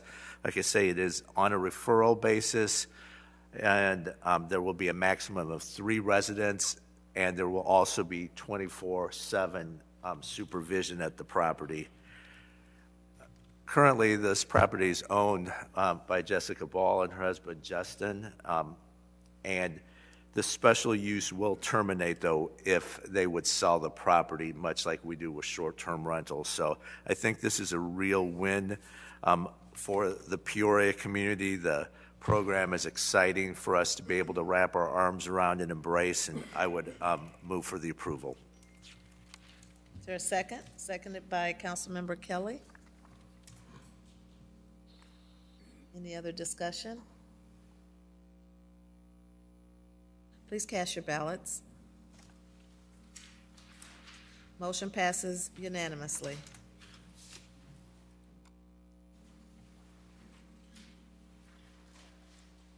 Madam Clerk? We are now at unfinished business. Item number 22-119, a communication with a request to adopt an ordinance amending Chapter 18, Article 4, subsections 97 and 103 of the Code of the City of Peoria regarding video gaming fees. Councilmember Riggenbach. Thank you, Madam Mayor. With the ongoing discussion and research going on in this. Rather than deferring it week after week, I would move to table this motion. Okay, is there a second to table? Councilmember Jensen seconded that motion. Any other discussion? Please cast your ballots. Motion passes unanimously. Is there any other unfinished business? Madam Clerk? We are now at new business. I will start with Councilmember Graham. Thank you very much. I very dutifully follow directions sometimes, and this comes from our Community Development Department. All of our neighborhood associations in the city need to know that the 2022 City of Peoria Neighborhood Mini Grant Program is a competitive grant opportunity designed to support neighborhood and homeowner associations in engaging residents, fighting blight, improving neighborhoods. It will fund 4 neighborhood projects per council district per year. The maximum funding amount per project is $5,000. The Community Development Department is collecting applications through June 10th at 5 p.m. And this is a program that aims to reinvigorate our neighborhood associations with a project focused on fostering a stronger sense of community. This grant can be used for many different things, including placemaking, landscaping, block parties, and more. The goal of this grant is to provide neighborhoods with an opportunity to bring people together, increase civic engagement, and improve neighborhoods. And the application can be found at appreciatepeoria.com/assistance, and questions can also be directed to our Neighborhood Enhancement Coordinator, Kaylee Dre. And if you have any questions about any of these, you can certainly contact your district councilman. We have so many neighborhood associations that have wanted for years to have more money, seed money to do things, beautifying the neighborhoods, etc. We have it now, and we should use it and use it responsibly. Thank you. You're welcome. Councilmember Kelly? Thank you, Madam Mayor. This is an item under unfinished business, actually. I just wanted to report to the council that the what we euphemistically call the Landlord Registration Committee continues to meet. We hoped to have a couple things for you to have a look at, but we've been held up a little bit, but I think some of these products will be attractive to you and better than we had initially designed them to be. Obviously, I am there, and I believe this week Councilwoman Jensen is going to be there. That means that any other council person who would like to attend at 9 o'clock in room 300, 9 o'clock in the morning, is certainly welcome. We have a good discussion. The meetings last an hour, and that's it. And we have many topics we're covering, but the whole idea is, what can we do public policy-wise to improve our rental properties in the city? So, hopefully at the next meeting, we will have something to show you, but I think the discussions will be ongoing. So thank you, Madam Mayor. Welcome.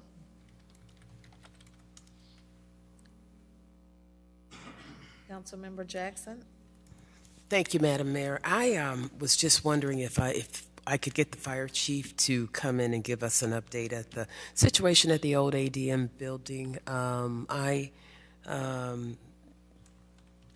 was home from work a couple of days last week, and woke up and there was just smoke all around in the community. I'm not sure, but I suspect it was just another situation they were trying to deal with over there. But I was wondering if the fire chief is here. I saw him earlier, and maybe we can get an update on where they are with regards to operations.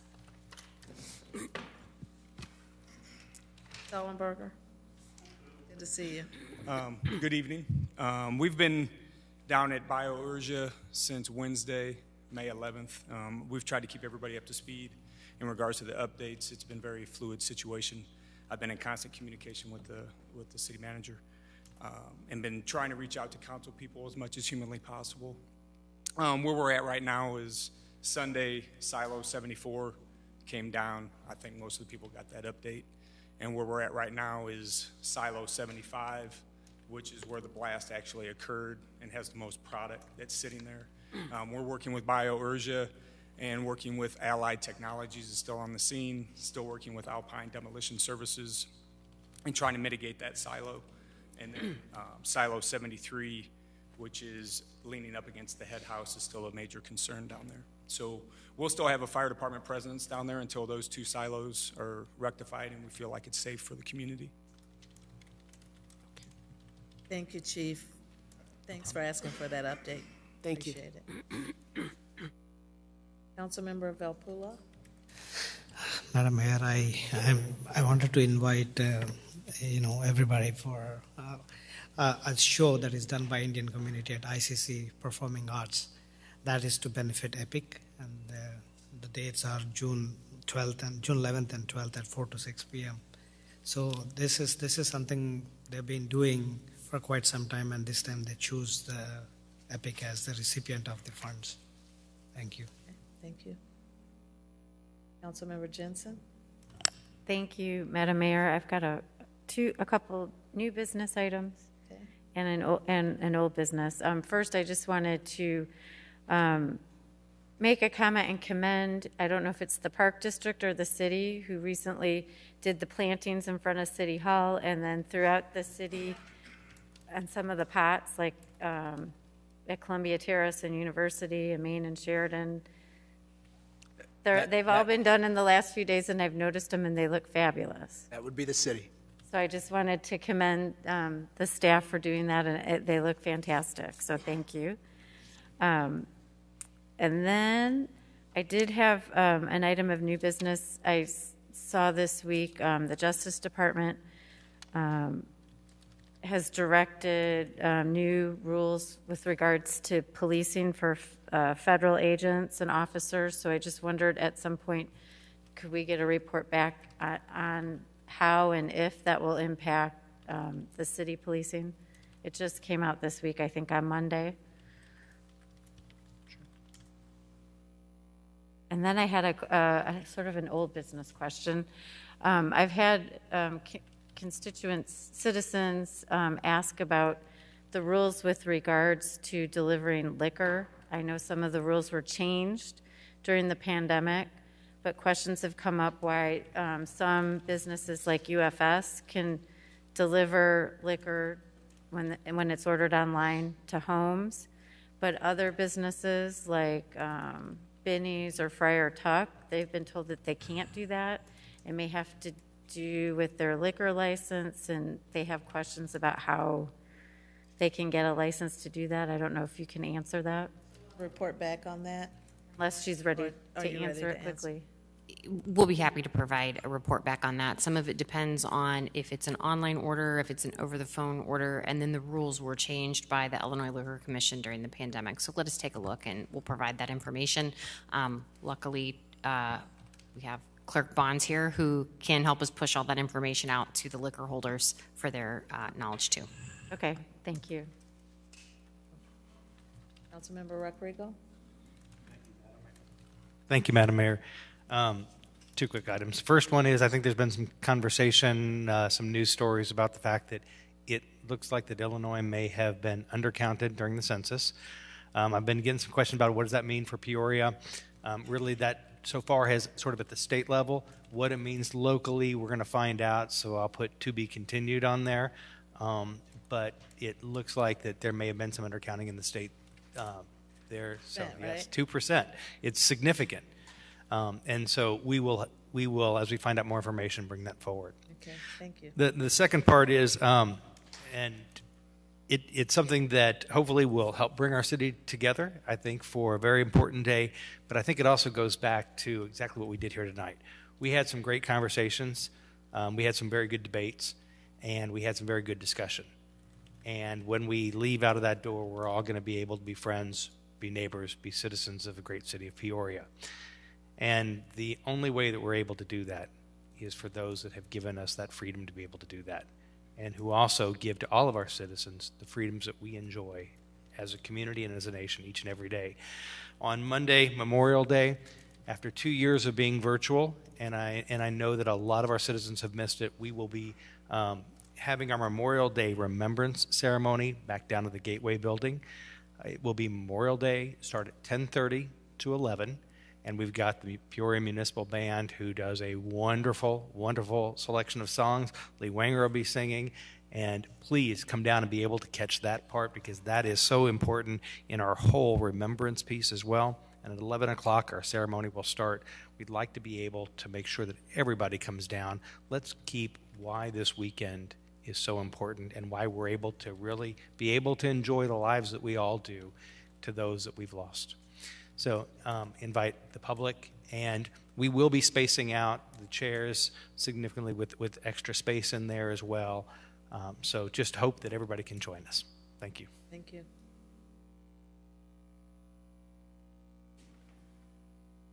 Councilmember Jensen? I forgot one more item, because I thought that we had a meeting in June before this, but we don't, actually. The Moss Avenue sale will be on Saturday, June 11th. It's back again.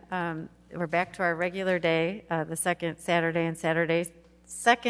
in June. So come on down. There'll be lots of antique vendors, food vendors, and lots of people and lots of bargains.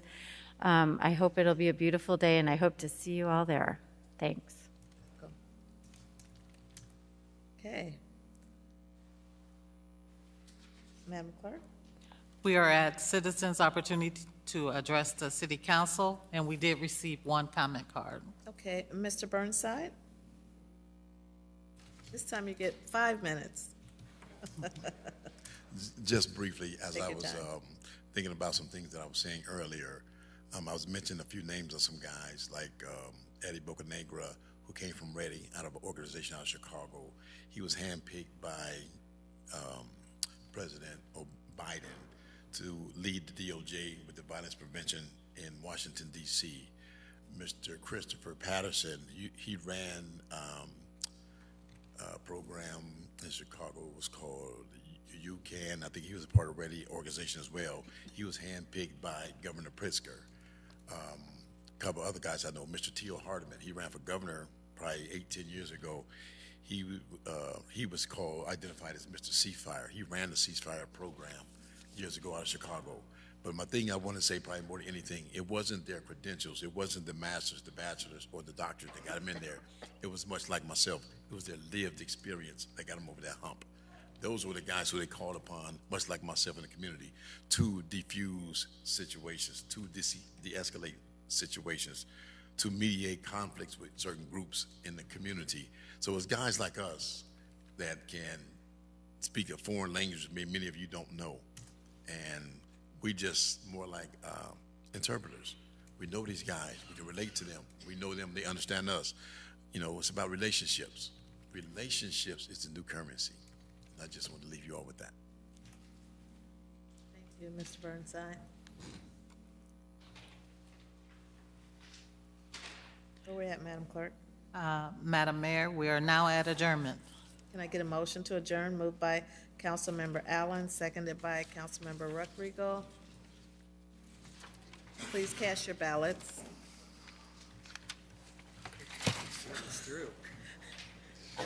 Councilmember Jackson. 10 items. Councilmember Jackson. She's been watching the whole time. Councilmember Jackson, I need your vote.